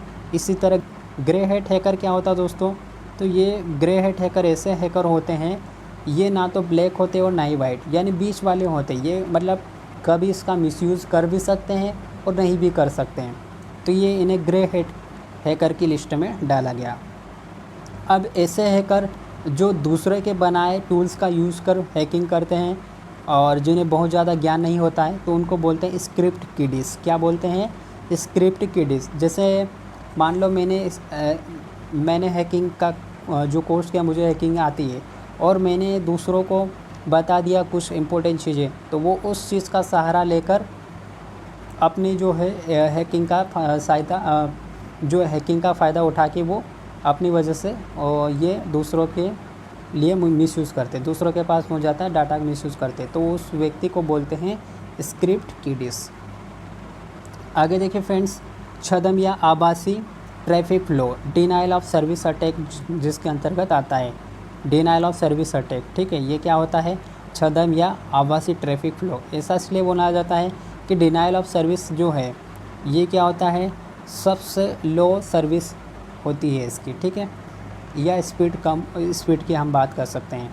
बॉटनेट का प्रयोग जो है स्पैम सेंड करने या डिनाइल ऑफ सर्विस अटैक के लिए किया जाता है। डॉस, ध्यान रखना, डॉस का फुल फॉर्म क्या होता है? Denial of service attack.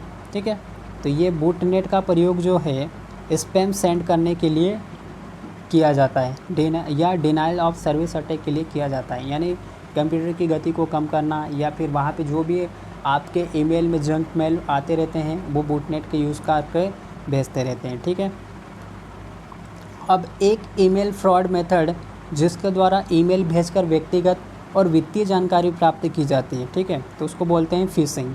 क्या होता है? एक ईमेल फ्रॉड मेथड होता है जिसके द्वारा एक ईमेल भेजकर वित्तीय जानकारी प्राप्त की जाती है, तो उसको बोलते हैं फिशिंग। कोई सा भी एक मेल आपके पास फ्रॉड मेथड का एक मेल आता है और वो आपसे व्यक्तिगत और अन्य जो भी वित्तीय जानकारी लेता है, उसके बाद में उसका मिसयूज़ करता है, तो उसको बोलते हैं फिशिंग।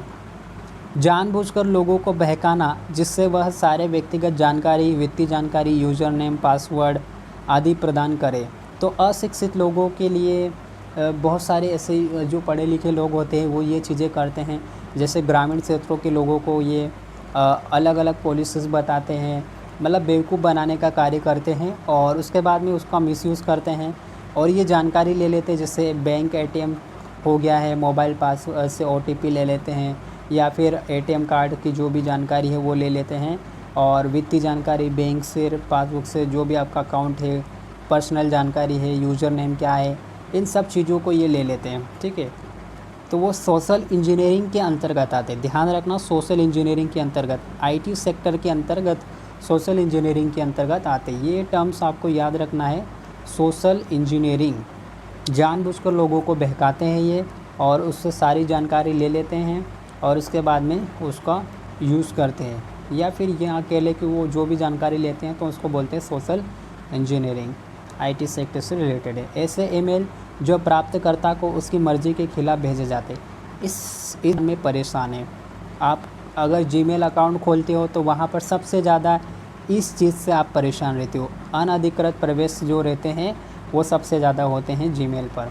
ठीक है, तो वो क्या होते हैं? स्पैम होते हैं, जिन्हें हम जानते नहीं है और अपनी मर्ज़ी के खिलाफ ये एक के बाद एक दिन भर आते रहते हैं, तो वो स्पैम की वजह से, यानी उसको बोलते हैं स्पैम। ठीक है, स्पूफिंग का मतलब देखिए, तो स्पूफिंग का प्रयोग जो होता है कंप्यूटर में अनधिकृत एक्सेस के लिए यूज़ किया जाता है।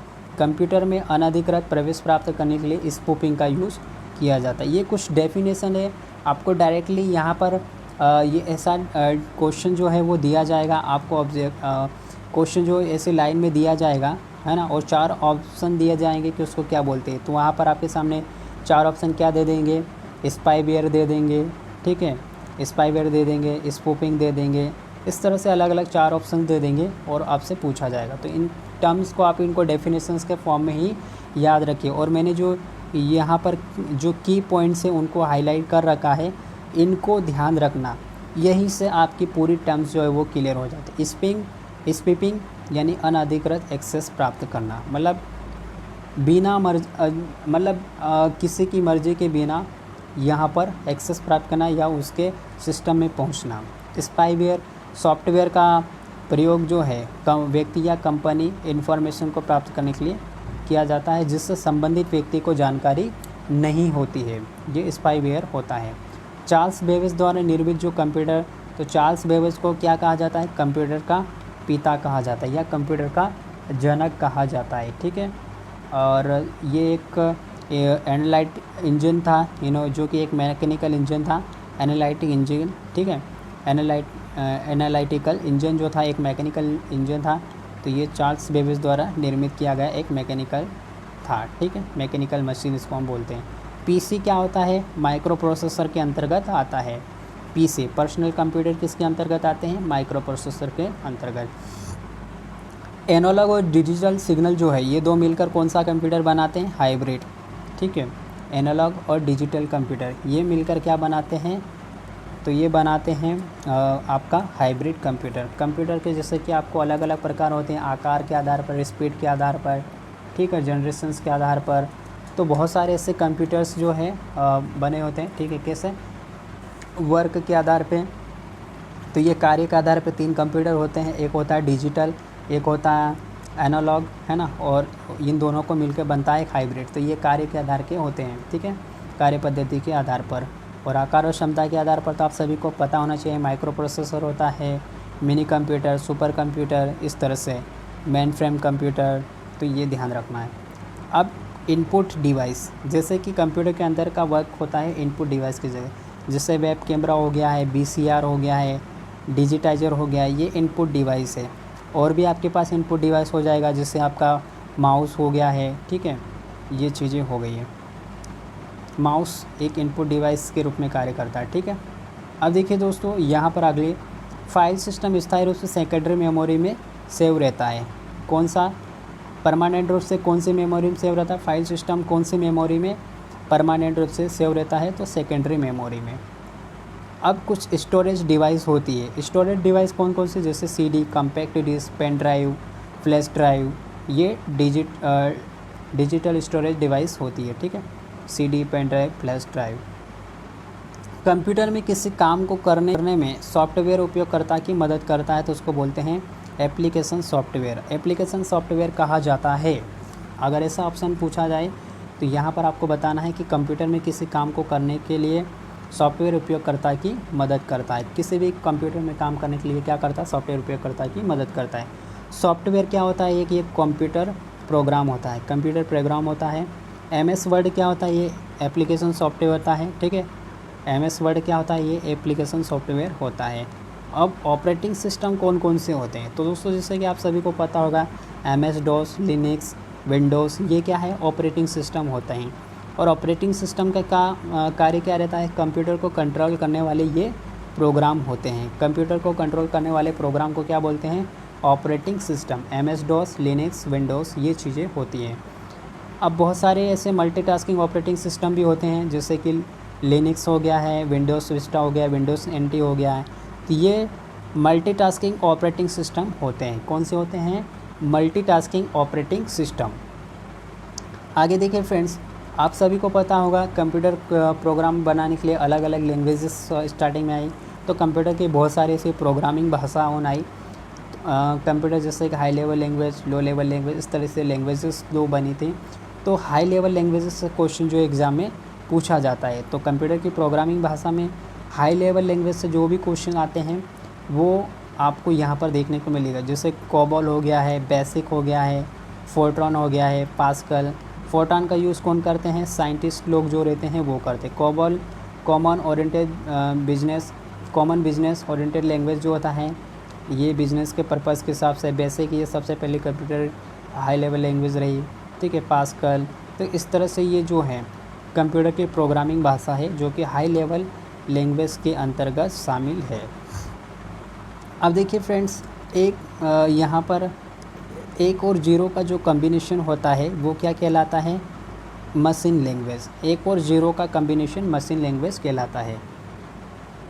अब आता है कंपाइलर। तो कंपाइलर क्या होता है? ये एक प्रकार का सिस्टम सॉफ्टवेयर होता है। क्या होता है ये? सिस्टम सॉफ्टवेयर होता है कंपाइलर। ध्यान रखना, कंपाइलर जो होता है सिस्टम सॉफ्टवेयर होता है और ये लैंग्वेज से रिलेटेड वर्क करता है।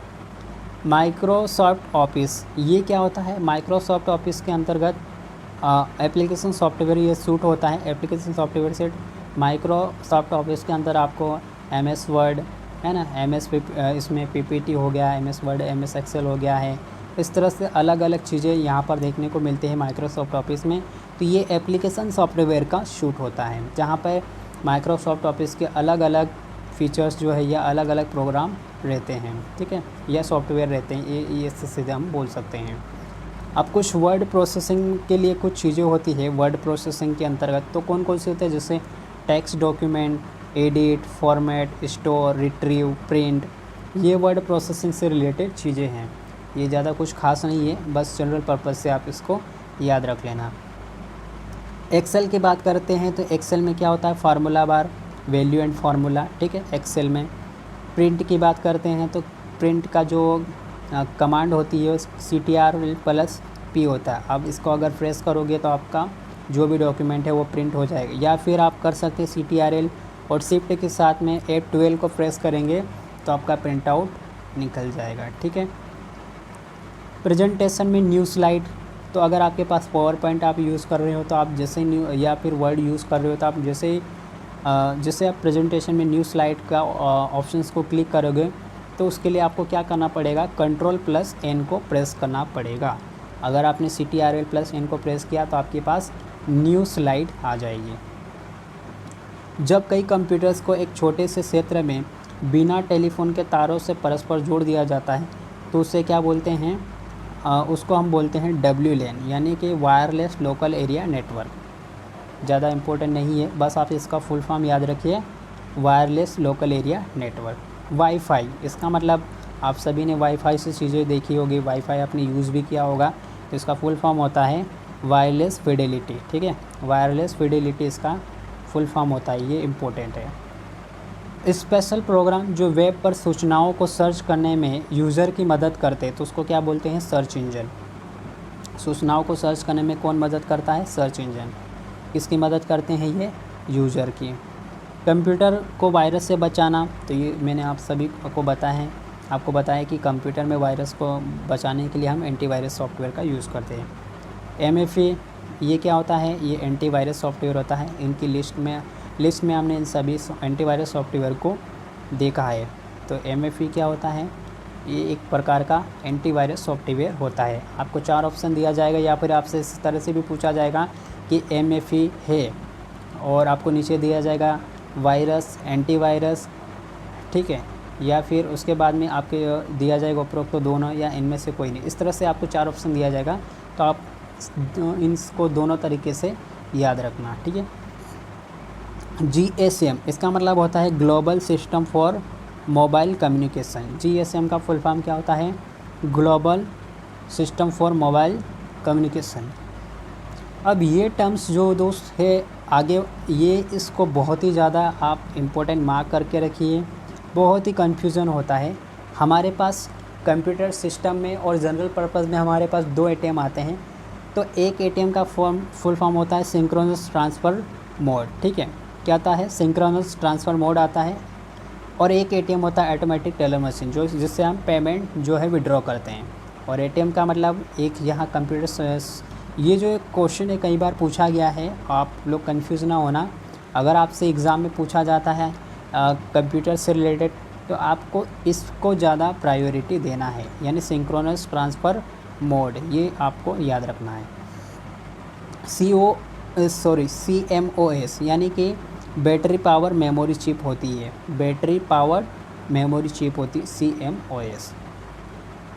सिम्बियन क्या होता है? ये एक ऑपरेटिंग सिस्टम होता है। सिम्बियन क्या होता है? Operating system. अब ऑपरेटिंग सिस्टम क्या होता है? ये ऑपरेटिंग सिस्टम क्या होता है? सिस्टम सॉफ्टवेयर, ठीक है। ऑपरेटिंग सिस्टम क्या होता है? ये सिस्टम सॉफ्टवेयर। अब दोस्तों यहाँ पर आपके पास कुछ पॉइंटिंग डिवाइस होती है, आपको पता होगा पॉइंटिंग डिवाइस, जैसे माउस हो गया है, जॉयस्टिक हो गया है, लाइट पेन हो गया है, ये क्या होते हैं, पॉइंटिंग डिवाइस होती है और ये इनपुट के लिए काम करते हैं। अब ये बहुत ही ज़्यादा इम्पोर्टेंट है, ये भी कई बार एग्ज़ाम में और पीएससी में भी 2 से 3 बार क्वेश्चन पूछा गया है। MICR, magnetic ink character recognition, ये इसका फुल फॉर्म याद रखना है। MICR, magnetic ink character recognition, आपके चेक में जो ब्लैंक लाइन रहती है उसको रीड करने के लिए इसका यूज़ किया जाता है बैंकिंग के क्षेत्र में, ठीक है। MICR को 2 नेटवर्कों को आपस में जोड़ने वाला जो नेटवर्किंग डिवाइस होता है उसको बोलते हैं गेटवे। 2 नेटवर्क होते हैं, उन 2 नेटवर्क को आपस में जोड़ना है तो किसका यूज़ करते हैं, कौन सी नेटवर्किंग डिवाइस का यूज़ करते हैं, गेटवे का, ठीक है। अब आगे देखिए फ्रेंड्स, किसी कॉलेज परिसर तक सीमित कंप्यूटर नेटवर्क का नाम, तो उसका बोलते हैं कैंपस एरिया नेटवर्क, CAN, और यहाँ पे LAN या का यूज़ किया जाता है। और अगर बड़ी बिल्डिंग है तो वहाँ पे मेट्रोपॉलिटन एरिया नेटवर्क का यूज़ किया जाता है, मैन का यूज़ किया जाता है। तो कॉलेज परिसर के लिए ही बात हो रही, तो कॉलेज में कैंपस परिसर की बात हम करते हैं, तो कैंपस एरिया नेटवर्क। एक से अधिक व्यक्ति को ईमेल की कॉपी भेजना, तो वो होता है कार्बन कॉपी, ठीक है, कार्बन कॉपी, एक से अधिक ईमेल की कॉपी यानी कार्बन कॉपी। विंडोज़ 3.0 कब लॉन्च किया गया, तो फ्रेंड्स आप सभी को पता होना चाहिए, विंडोज़ 3.0 जो है 1990 में लॉन्च किया। कंप्यूटर का बिल्ट इन मेमोरी क्या है, तो कंप्यूटर का बिल्ट इन मेमोरी होता है रोम, और इसका फुल फॉर्म होता है रीड ओनली मेमोरी, किसका, रोम का। अब ये टर्म्स याद रखना, W3C, इसका मतलब क्या होता है, W3 मतलब वर्ल्ड वाइड वेब और C का मतलब होता है कंसोर्शन, ठीक है, कंसोर्शियम, ये आपको याद रखना। कंसोर्शियम जो होता है ये वर्ल्ड वाइड वेब का फुल फॉर्म होता है, world wide web consortium, W3C का फुल फॉर्म है। अब एक और यहाँ पे पॉइंट्स ध्यान रखना फ्रेंड्स, ये क्या है, इसको देखिए, ये देखिए, रीयूजेबल ऑप्टिकल स्टोरेज एक्रोनिम, इसको क्या बोलते हैं, CDRW, reusable optical storage acronym होता है CDRW। अब वर्ड डॉक्यूमेंट से रिलेटेड बात करते हैं तो फ्रेंड्स .doc, ये 2005 तक यूज़ किया से स्टार्ट किया गया था, और उसके बाद में 2007 से यूज़ किया जाने लगा .doc के साथ में X, तो ये 2007 से यूज़ किया जाने लगा। तो ये वर्ड डॉक्यूमेंट से रिलेटेड पॉइंट्स थे, ठीक है। और कंप्यूटर की अब तक कुल 5 पीढ़ियाँ रही है, ये चीज़ भी आपको पता होना चाहिए, ठीक है। पहली पीढ़ी जो कंप्यूटर की आई थी वो 1942 से 1955 तक, उसके बाद में 1956 से 1964 तक दूसरी कंप्यूटर की पीढ़ी आई, उसके बाद में तीसरी की बात करें तो 1965 से 1975, चौथी 1976 से 1989, और 1990 के बाद से जो कंप्यूटर की जनरेशन आई वो 5th जनरेशन, जो कि वर्तमान में भी चल रही है। अब देखिए दोस्तों, अब नेक्स्ट इसके बाद में 5th जनरेशन से बाद से जो कंप्यूटर आने वाले हैं वो अगली पीढ़ी के कंप्यूटर कैसे होंगे, जैसे nano computer, quantum computer, DNA, chemical computer, इस तरह के कंप्यूटर जो है, जिसमें से क्वांटम कंप्यूटर, नैनो कंप्यूटर तो प्रचलन में आ गए हैं, और भी जो से कंप्यूटर है वो यूज़ में आएंगे, ठीक है। अब दोस्तों आप मैं यहाँ पे कुछ बेसिक पॉइंट्स यहाँ पे मैं आपको बता देता हूँ। जैसे कि कंप्यूटर की बात करते हैं तो पहला जो कंप्यूटर्स होते थे वो अलग अलग कंप्यूटर्स के फॉर्मेट में धीरे धीरे अलग अलग प्रोग्राम डेवलप हुए, उसके बाद में कंप्यूटर्स बने, ठीक है। अलग अलग जो पीढ़ी आई उसके अकॉर्डिंग कंप्यूटर की जो कार्य करने की शक्ति होती है वो 4 तरीके से होते हैं, इनपुट, आउटपुट, है ना, उसके बाद में स्टोरेज, प्रोसेसिंग। तो इस तरह से अलग अलग चीज़ों के साथ में ये एक सिस्टमेटिक फॉर्मेट में काम करते हैं। कंप्यूटर एक इलेक्ट्रॉनिक मशीन है, ये भी आपको पता होना चाहिए। क्या होता है, कंप्यूटर एक इलेक्ट्रॉनिक मशीन होती है। कैसी होती है, कि ये स्वचालित युक्ति होती है, और ये विविध प्रकार के आंकड़ों को क्या करती है, संचित करती है या स्टोर करती है, उसके बाद में प्रोसेस करती है, और फिर उसको रिट्रीव करती है, यानी फिर से उसको प्राय करती है। अब दोस्तों जैसे कि आप सभी को यहाँ पे बेसिक पॉइंट्स पता होना चाहिए। सबसे पहले 16वीं शताब्दी में अबेकस का जो आविष्कार किया था वो किसने किया था, ली काई चेन, और नेपियर बोन्स ने, जॉन नेपियर का आविष्कार किया था, ठीक है, 1617 में। दोस्तों आपको पता होना, चार्ल्स बेबेज ने एनालिटिकल इंजन की खोज की थी, और आधुनिक कंप्यूटर का जो जनक कहा जाता है वो इन्हीं को ही कहा जाता है, किसको? चार्ल्स बेबेज को, ठीक है। अब दोस्तों अब मैं यहाँ पर कुछ इन बेसिक पॉइंट्स के बाद में सीधे मैं आपको चलता हूँ यहाँ पे। अब देखिए दोस्तों, कुछ इंपॉर्टेंट पॉइंट्स मैं यहाँ पे निकाल के और लाया था, जिसमें आपको दूसरी पीढ़ी के कंप्यूटर, पहली पीढ़ी के जो कंप्यूटर को हुआ करते थे उसके नाम क्या क्या थे। तो देखिए दोस्तों, पहली पीढ़ी के जो कंप्यूटर हुआ करते थे, जैसे एनक हुआ करते थे, एडवेक, यूनिवेक, यूजीवेक, IBM, तो ये पहली पीढ़ी के कंप्यूटर थे। दूसरी पीढ़ी में कौन से कंप्यूटर आए थे? IBM के नए मॉडल आए थे इसमें, ठीक है। इसके बाद में मतलब इनकी जो क्वालिटीज़ के हिसाब से इनकी जो रेंज है वो बढ़ती गई। तीसरी कंप्यूटर 1965 से 1975 में आए थे। तो इसमें भी है, जो भी कंप्यूटर थे IBM के, बैरोस के और यूनिवेक श्रृंखला के, हनीवेल के थे, तो यहाँ से अलग अलग कंप्यूटर आए। और उसके बाद में चौथी पीढ़ी में इन्होंने और अपनी जो very large scale integrated circuit या अल्ट्रा लार्ज इंटीग्रेटेड सर्किट वाले जो कंप्यूटर्स है वो स्टार्टिंग इसके बाद में प्रयोग में आए थे चौथी पीढ़ी में, ठीक है। और यहाँ पर भी अलग अलग कंप्यूटर आए थे, और कंप्यूटर के क्षेत्र में IBM कंपनी ने बहुत ज़्यादा काम किया है। उसके बाद में पाँचवीं पीढ़ी, जो कि अभी तक 1990 से अब तक की चल रही है, इसमें पेंटियम चल रहा है, ठीक है। पाँचवीं पीढ़ी में पेंटियम बाज़ार में आ गया। और भी इससे रिलेटेड इम्पोर्टेंट पॉइंट्स देखें हम तो इसकी जो कार्य करने की क्षमता जो है वो बहुत ज़्यादा है, निर्णय तथा सोचने की क्षमता भी इसके अंदर विकसित हो गई है। तो फोकस की बजाय ये डाटा प्रोसेसिंग और पर कार्य करता है। वैज्ञानिकों ने बहुत सारे कंप्यूटर को मानव मस्तिष्क के अनुरूप बनाने का प्रयास किया है, और सुपर कंप्यूटर जिसमें बहुत ही ज़्यादा इम्पोर्टेंट रहा है पाँचवीं पीढ़ी में, ठीक है। अब नेक्स्ट अगली पीढ़ी के जो जैसे कंप्यूटर आए, मैंने आपको बताया nano computer, quantum computer, DNA computer, chemical computer, इस तरह से, ठीक है। तो ये कुछ इम्पोर्टेंट और स्पेशल चीज़ें थी, जिससे कि भी क्वेश्चन तो नहीं, लेकिन एक जनरल पर्पज़ के हिसाब से मैंने बता दिया। अब भारत में कंप्यूटर की बात कर लेते तो दोस्तों, भारत में भी कंप्यूटर का उपयोग बहुत देरी से प्रारंभ में हुआ था। 1955 में कोलकाता में सबसे पहले भारत में कंप्यूटर लाया गया था। ये पॉइंट ध्यान रखना, 1955 में कोलकाता में पहले लाया गया था। उसका नाम क्या था? HEC 2M। उसके बाद में भारत में 1980 तक गिने चुने ही कंप्यूटर था। उसके बाद में 1980 के बाद के दशक में भारत में कंप्यूटर का जो उपयोग है वो अचानक से बढ़ा। उसके भी दो कारण क्या थे? तो सबसे पहले तीसरी पीढ़ी के जो कंप्यूटर थे उनके साथ इनपुट आउटपुट और जो भंडारण की सुविधा था उनका विकास हुआ था, जिससे कंप्यूटर का जो यूज़ करने का तरीका था वो बहुत ही ईजी हो गया था। उसके बाद में दूसरी बात करें तो कीमत और रखरखाव भी है वो भी सिंपल हो गया है ना। इससे मतलब अलग अलग सस्ता में यूज़ किया जाने लगा, व्यापारिक संगठनों के द्वारा कंप्यूटर लगाना संभव हो गया था। तो यहाँ पर ये कुछ बेसिक पॉइंट है। भारत में अगर कंप्यूटर क्षेत्र में जो सबसे ज़्यादा कार्य किया तो वो सीडेक कंपनी ने, जिसका मुख्यालय कहाँ है? पुणे में। सीडेक यानी कि centre for development of advance computing, ठीक है। अब बात करते दोस्तों आज तो भारत, अब मैंने आपको बताया दोस्तों कि भारत के द्वारा जो बनाया गया था पहला सुपर कंप्यूटर था वो कौन सा था? परम 1000। परम 1000 जो था भारत का एक सुपर शक्तिशाली कंप्यूटर था, और इसे स्वदेशी तकनीक के द्वारा बनाया गया था, ठीक है। आज भारत जो है कंप्यूटर निर्माण और सॉफ्टवेयर डेवलपमेंट का प्रमुख केंद्र बन चुका है। विश्व में सबसे ज़्यादा सॉफ्टवेयर का निर्माण कौन करता है?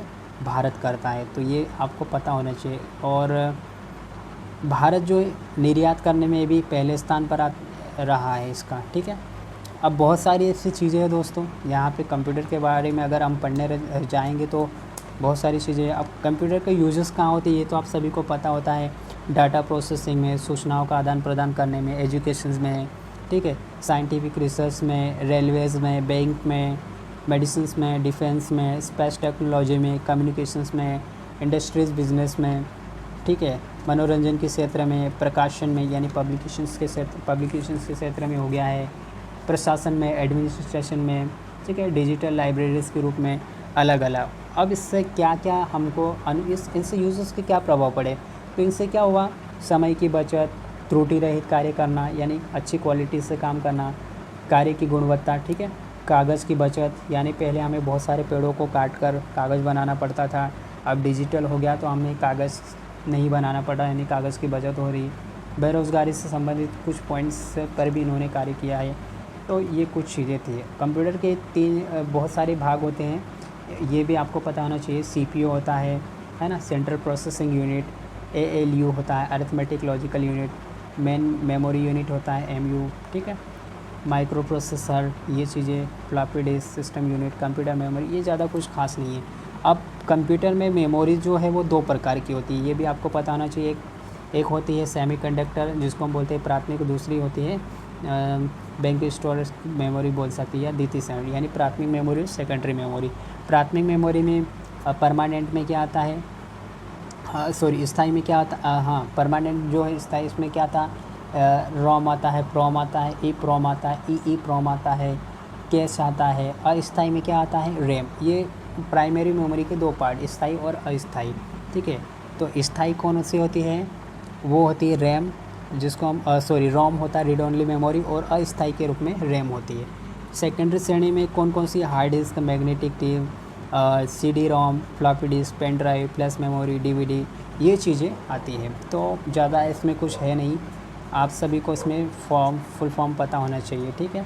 रोम का रीड ओनली मेमोरी और रैम का रैंडम एक्सेस मेमोरी। और इससे रिलेटेड आगे जो भी चीज़ें आएगी, आपको सॉफ्टवेयर के बारे में पता होना चाहिए। 2 प्रकार के सॉफ्टवेयर, सिस्टम सॉफ्टवेयर और एप्लीकेशन सॉफ्टवेयर। एक होता है यूटिलिटी सॉफ्टवेयर। 3 प्रकार की ये सॉफ्टवेयर होता है, और इसके भी अलग अलग एग्जाम्पल्स होते हैं, अलग अलग यूजेस होते हैं, अलग अलग वर्क करते हैं ये, ठीक है। तो बहुत सारी इसमें चीज़ें हैं।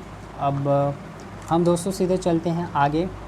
कुछ इनपुट डिवाइस के बारे में बात करें दोस्तों, तो इनपुट डिवाइस में मैंने आप सभी को बताया, माउस होता है, स्कैनर होता है, ट्रैक बॉल, जॉयस्टिक, है ना, barcode, webcam, microphone, OCR, MCR, ठीक है, MICR, सॉरी, OMR, ये क्या होता है, ये कुछ इनपुट डिवाइस होती है, ठीक है। क्या होती है, ये इनपुट डिवाइस होती है। आउटपुट की बात कर ले तो दोस्तों, तो आउटपुट में जैसे मॉनिटर, प्रिंटर, स्पीकर, प्लॉटर, ये जो है ये क्या आते हैं, आउटपुट डिवाइस के अंतर्गत आते हैं। अब दोस्तों, जैसे कि भाषाओं से रिलेटेड भी मैंने आप सभी को बताया कि भाषा जो है उच्च स्तरीय और निम्न स्तरीय भाषा। निम्न स्तरीय में मशीनी और असेंबली भाषा, पहले असेंबली भाषा और मशीनी भाषा यूज में आती थी। अभी अलग अलग चीज़ें आने लगी है हाई लेवल लैंग्वेज में, जैसे बेसिक भाषा हो गई, फोर्टन, कोबाल, पास्कल, सी भाषा, C++, जावा, ये भाषा जो है वो चलने लगी है आजकल वर्तमान में, ठीक है।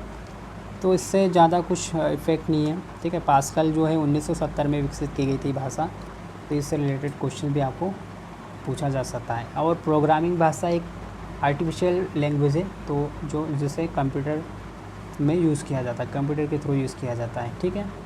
चलिए दोस्तों, अभी यहाँ से हम इसका सेकंड पार्ट स्टार्ट करते हैं। ये कंप्यूटर के कुछ बेसिक पॉइंट्स है जहाँ से आपको क्वेश्चन जो वो है देखने को मिलेंगे। अब सेकंड पॉइंट्स क्या, जहाँ से क्वेश्चन आपको डेफिनेटली करंट अफेयर से रिलेटेड क्वेश्चंस देखने को मिलेंगे, जिसमें हम इलेक्ट्रॉनिक्स, रोबोटिक्स, सूचना संचार प्रौद्योगिकी से जो भी चीज़ें हैं यहाँ की पर हम कवर करेंगे।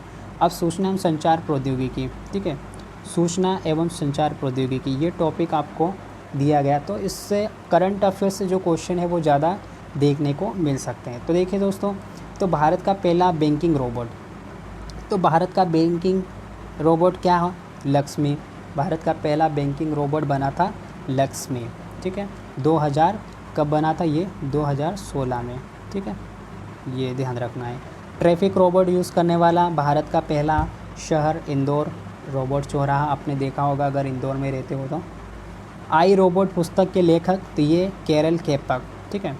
आई रोबोट पुस्तक के जो लेखक हैं वो कौन है, केरल केपक। आगे देखिए फ्रेंड्स, समीर का संबंध है, तो समीर का संबंध जो है किससे है, इलेक्ट्रॉनिक्स से है।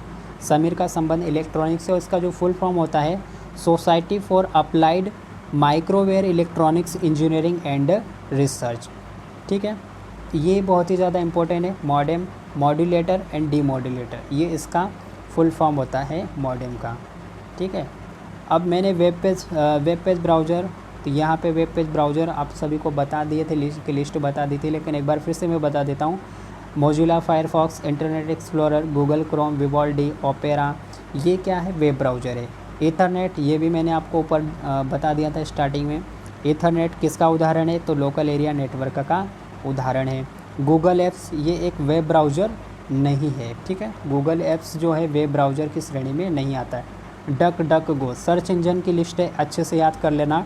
डक डक गो एक सर्च इंजन है। HTTP hyper text transfer protocol ये ग्राहक सर्वर के लिए यूज़ किया जाता है। फायरवॉल ये एक सॉफ्टवेयर है, ठीक है, अनधिकृत प्रवेश को कंप्यूटर में आने से रोकता है ये। परम सुपर कंप्यूटर का विकास किसने किया? CDEC ने, सेंटर फॉर डेवलपमेंट, ये जो कंपनी है पुणे की, ठीक है, कंप्यूटर से रिलेटेड कार्य करती है ये CDEC company, computer for CDEC, ठीक है, ये develop for advance computing. DNS क्या होता है? Domain name system. Domain name system इसको भी हमने अच्छे से डिस्कस किया है दो फॉर्मेट में, एक होता है यूज़र नेम और @ के बाद वाला जो फॉर्मेट आता है वो डोमेन नेम। IC चिप्स ये किसकी बनी होती है? सिलिकॉन की, और कुछ जर्मेनियम की भी बनी होती है। ASCII इसका फुल फॉर्म होता है American standard code for information interchange. ये क्वेश्चन कई बार पूछा गया था। WW के आविष्कार टिम बर्नर्स-ली 1998 में।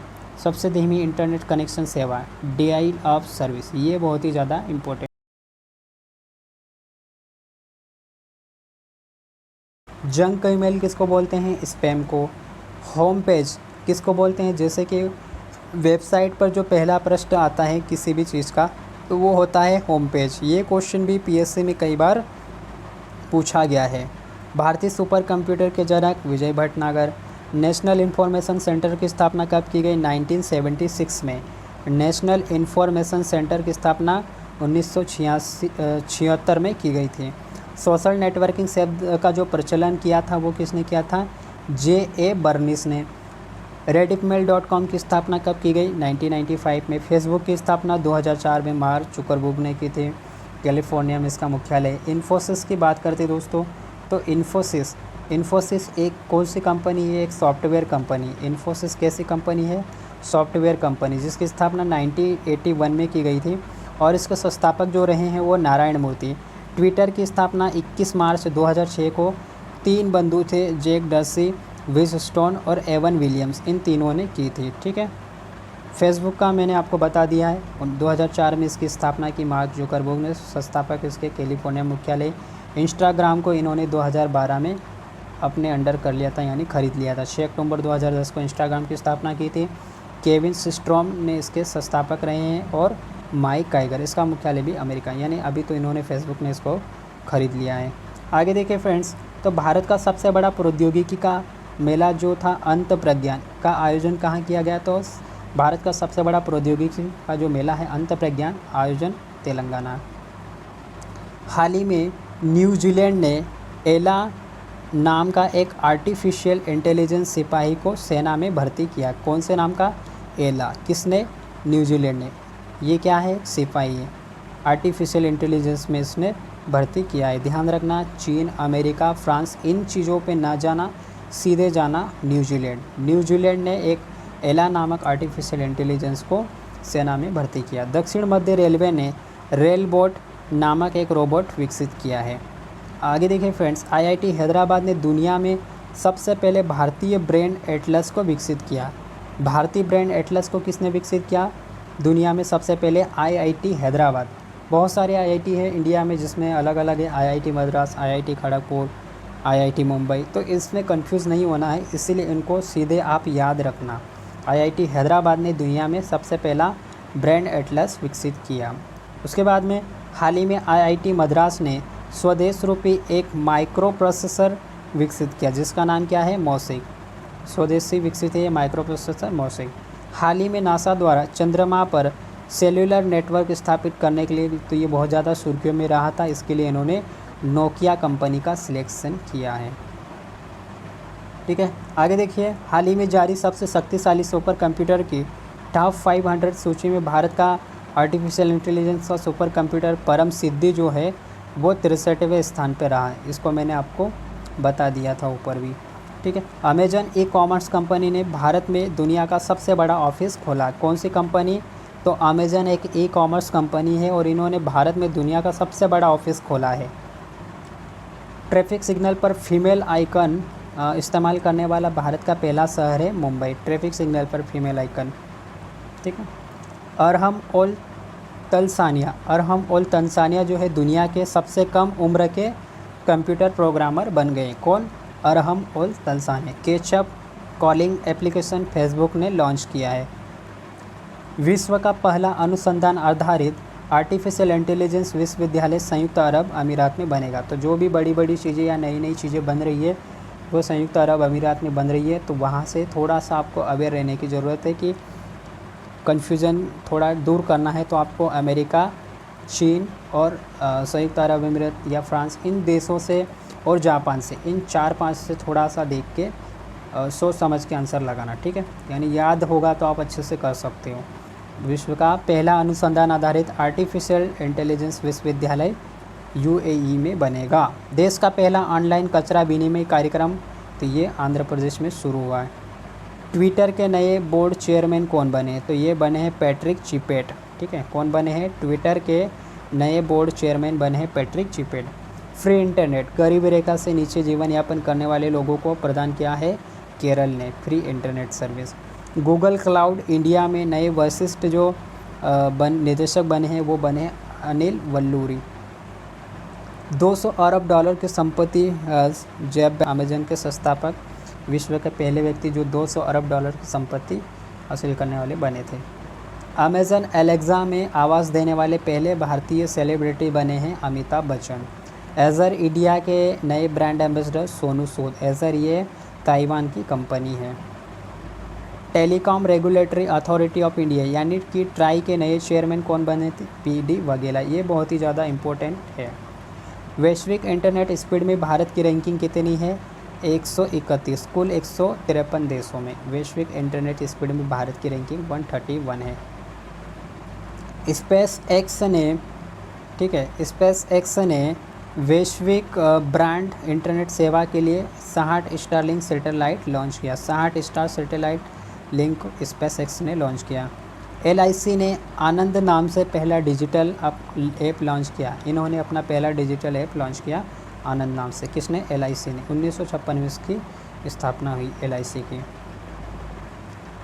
बिहार ने पहली बार QR कोड स्कैन कर बीजों की ट्रैफिंग की व्यवस्था की है। ध्यान रखना, बिहार ने।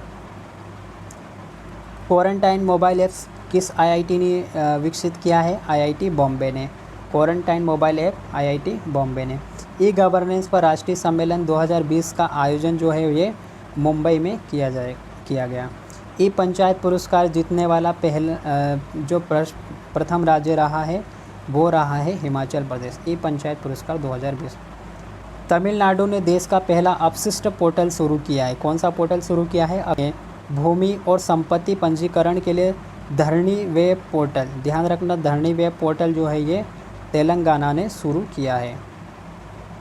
UPI सुविधा देने वाला देश का पहला दूरसंचार ऑपरेटर रिलायंस जियो। ध्यान रखना, एयरटेल के साथ कंफ्यूज नहीं होना है। यूनिफाइड पेमेंट इंटरफेस सुविधा देने वाला पहला दूरसंचार है रिलायंस जियो। शिशु सुरक्षा मोबाइल ऐप किसने लॉन्च किया? असम ने डेवलप किया शिशु सुरक्षा mobile app. Electronic sector skill council of India. Electronic sector skill council of India यानी जो है ये इलेक्ट्रॉनिक्स और IT मंत्रालय के अंतर्गत आता है। दाई दीदी मोबाइल क्लिनिक वैन। ध्यान रखना, पश्चिम बंगाल के साथ कंफ्यूज नहीं होना है। इसको जो है छत्तीसगढ़ में शुरू किया है। छत्तीसगढ़ ने शुरू किया है दाई दीदी मोबाइल क्लिनिक वैन, ठीक है। फोर्ब्स की विश्व की सर्वश्रेष्ठ नियोक्ता 2020 की सूची में सबसे ऊपर स्थान किस कंपनी का है? सैमसंग का। दक्षिण कोरिया की ये कंपनी ने। महिला उद्यमिता को प्रोत्साहित करने के लिए फेसबुक ने प्रगति नामक पहल की शुरुआत की है। तो ये भी इम्पोर्टेंट क्वेश्चन है। देश का पहला चार्जिंग प्लाजा जो है ये एक चार्जिंग है, ठीक है। चार्जिंग प्लाजा जो है वो नई दिल्ली में लगाया गया। देश का पहला चार्जिंग प्लाजा। QR कोड लगाने वाला देश का पहला नेशनल पार्क, तो वो है मध्य प्रदेश का कान्हा किसली, ठीक है। ईरान ने, ध्यान रखना, ईरान ने 100 भाषा बोलने और समझने वाला एक रोबोट विकसित किया है। ईरान ने दुनिया के पहले इलेक्ट्रॉनिक वाणिज्य विमान का सफल परीक्षण जो है वो कनाडा में किया गया। दुनिया का पहला इलेक्ट्रॉनिक वाणिज्य विमान। फ्रांस के वैज्ञानिक ने GPS का इस्तेमाल किए बिना पहला रोबोट बनाए। जीपीएस का बिना यूज़ किए फ्रांस ने रोबोट बना दिया। गूगल ने भारत में रोज़गार आवेदन हेतु एक कॉर्मो जॉब ऐप सेवा लॉन्च किया है। ठीक है, कॉर्मो जॉब ऐप लॉन्च किया है। किसके लिए? रोज़गार आवेदन के लिए। किसने? गूगल ने। ऑनलाइन शिक्षा के लिए जी स्वीट और गूगल क्लासरूम लॉन्च करने वाला देश का पहला राज्य बना महाराष्ट्र। अब यहाँ पे द एनीवेयर स्कूल नामक पहल की घोषणा किसने की? गूगल ने की। The anywhere school. घर तक फाइबर योजना, ये इसका शुभारंभ प्रधानमंत्री नरेंद्र मोदी द्वारा बिहार में किया गया। वी थिंक डिजिटल, इसका किसने की है? फेसबुक ने। वी थिंक डिजिटल कार्यक्रम की शुरुआत जो है ये फेसबुक ने की। मध्य प्रदेश में ऑनलाइन गेमिंग पर आंध्र प्रदेश ने ऑनलाइन गेमिंग पर प्रतिबंध लगाने हेतु विधानसभा में विधेयक पारित किया। किसने? आंध्र प्रदेश ने ऑनलाइन गेमिंग पर प्रतिबंध। भारत के सबसे बड़े HPC AI computer Param Siddhi centre for development of advance computing यानी CDEC के द्वारा विकसित किया गया था। अमेजन द्वारा भारत में गुजरात में ऑल वीमेन डिलीवरी स्टेशन की शुरुआत की जाएगी। कहाँ पे? अमेजन द्वारा गुजरात में ऑल वीमेन डिलीवरी स्टेशन की शुरुआत की जाएगी। देश की पहली फाइबर केबल परियोजना जो है चेन्नई से अंडमान निकोबार तक बिछाई गई है। फ़कीर चंद कोहली का हाल ही में निधन हो गया। ये TCS के संस्थापक, बहुत ही ज़्यादा इम्पोर्टेंट है। फ़कीर चंद कोहली TCS के संस्थापक है और इनका हाल ही में निधन हो गया। तो ये क्वेश्चंस जो है करंट अफेयर से पूछने के चांसेस बढ़ जाते हैं। दुनिया का पहला 6G उपग्रह किसने लॉन्च किया है? चाइना ने 6G उपग्रह। तो ये भी बहुत ही ज़्यादा इम्पोर्टेंट। पेटीएम के संस्थापक विजय शेखर शर्मा और इन्होंने 2010 में इसकी स्थापना की थी। अमेजन के संस्थापक जेफ बेजोस 1994 में। और फ्लिपकार्ट की बात करते हैं तो सचिन बंसल और बिन्नी बंसल ने 2007 में इसकी स्थापना की थी। भारत में समीर अग्रवाल को, ठीक है, वॉलमार्ट का मुख्य कार्यकारी अधिकारी बनाया गया। किसको? समीर अग्रवाल को वॉलमार्ट का मुख्य कार्यकारी अधिकारी। फेस स्कैन करने वाला दुनिया का पहला देश सिंगापुर बना। भारत का पहला ई-कचरा क्लिनिक जो है भोपाल में स्थापित हुआ। कौन सा? ई-कचरा क्लिनिक।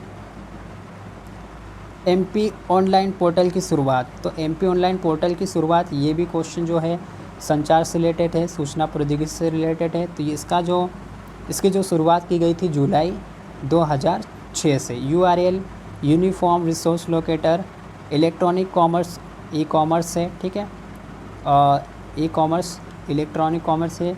और IT अधिनियम 2000, IT अधिनियम सन 2000 भारत में ई-कॉमर्स के लिए कानून के लिए। कौन सा? IT अधिनियम 2000।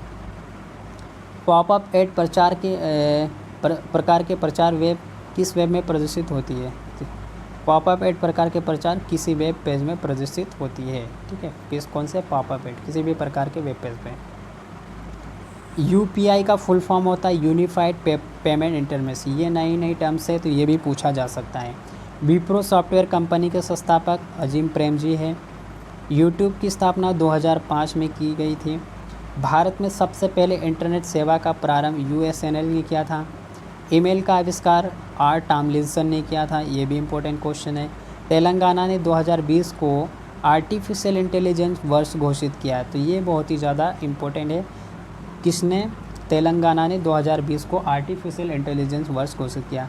सोफिया रोबोट को नागरिक मान्यता देने वाला जो देश बना है वो सऊदी अरब। सोफिया, ठीक है, एक रोबोट है। CAIR मतलब centre for artificial intelligence and robotics. ये एक DRDO की प्रयोगशाला है और इसका जो मुख्यालय है वो बेंगलोर में है और इसकी स्थापना अक्टूबर 19। आर्टिफिशियल इंटेलिजेंस में BTech प्रोग्राम शुरू करने वाला देश का पहला संस्थान है IIT हैदराबाद। आर्टिफिशियल इंटेलिजेंस में BTech प्रोग्राम शुरू करने के लिए। अंतर्राष्ट्रीय फेडरेशन ऑफ रोबोटिक्स का हेडक्वार्टर कहाँ पे है? फ्रैंकफर्ट जर्मनी में है। इसकी स्थापना 1987 में की गई थी। ध्यान रखना, मुख्यालय फ्रैंकफर्ट जर्मनी में। अंतर्राष्ट्रीय फेडरेशन ऑफ रोबोटिक्स का हेडक्वार्टर। वाईफाई मैंने आपको बता दिया, वायरलेस फिडेलिटीज़ का फुल फॉर्म है। Telecom regulatory authority of India यानी ट्राई की स्थापना जो है 1997 में की गई है। भारतीय सॉफ्टवेयर उद्योग का जनक फकीर चंद्र कोहली TCS का संस्थापक, हाल ही में इनका निधन हो गया है। कंप्यूटर का पिता किसे कहा जाता है? तो ये कहा जाता है चार्ल्स बेबेज को। ठीक है, और एलन ट्यूरिंग को डिजिटल कंप्यूटर का जनक कहा जाता है वर्तमान में। तो कंप्यूटर का पिता चार्ल्स बेबेज को। तो फ्रेंड्स, ये थे हमारे MPPSC प्रीलिम्स यूनिट 9 से रिलेटेड जितने भी क्वेश्चंस थे उन्हें मैंने यहाँ पर इंक्लूड किया है। आप सभी को बहुत ही अच्छे क्वेश्चंस लगे होंगे, इन सभी से ही क्वेश्चन आपको देखने को मिलेंगे। ये मान के चलो कि एग्ज़ाम में 8 से 10 क्वेश्चन जो है आएंगे यूनिट 10 से, तो मैक्सिमम आपको यहीं से देखने को मिलेंगे, क्योंकि जितने भी क्वेश्चंस जो थे मैंने यहाँ पे इंक्लूड किया है अलग अलग सोर्सेस से, और वही इंक्लूड किया है जो कि आपकी प्रीलिम्स के लिए इम्पोर्टेंट है। ज़्यादा हम डिटेल में गए भी नहीं, क्योंकि ज़्यादा डिटेल में जाने से मतलब भी नहीं, हमारा रिवीजन भी नहीं हो पाता और याद भी नहीं रहते। आप इन्हें जल्दी से एग्ज़ाम के पहले एक बार फिर देख लेना, ताकि आपके जितने भी डाउट है वो क्लियर हो जाए। आने वाले एग्ज़ाम्स के लिए भी ये काफ़ी महत्वपूर्ण रहेगा। यही नहीं कि ये 2020 तक सीमित है, 2020 की प्रीलिम्स तक, आने वाली जितने भी एग्ज़ाम हैं MPPSC की प्रीलिम्स की, ये वीडियो काफ़ी इंपॉर्टेंट रहेगा। तो आप इसे क्विक रिवीजन के रूप में हमेशा देखते रहना, ठीक है। तो फ्रेंड्स, आई होप आपको वीडियो अच्छा लगा होगा। अगर आपको वीडियो अच्छा लगा तो प्लीज़ लाइक कीजिए, शेयर कीजिए और कमेंट्स करके ज़रूर बताइए कि आपको वीडियो कैसा लगा। और फ्रेंड्स, अगर आपको इसकी PDF चाहिए तो आप हमारे टेलीग्राम चैनल को ज्वाइन कर लेना, PDF आपको वहाँ पर मिल जाएगी, ठीक है फ्रेंड्स।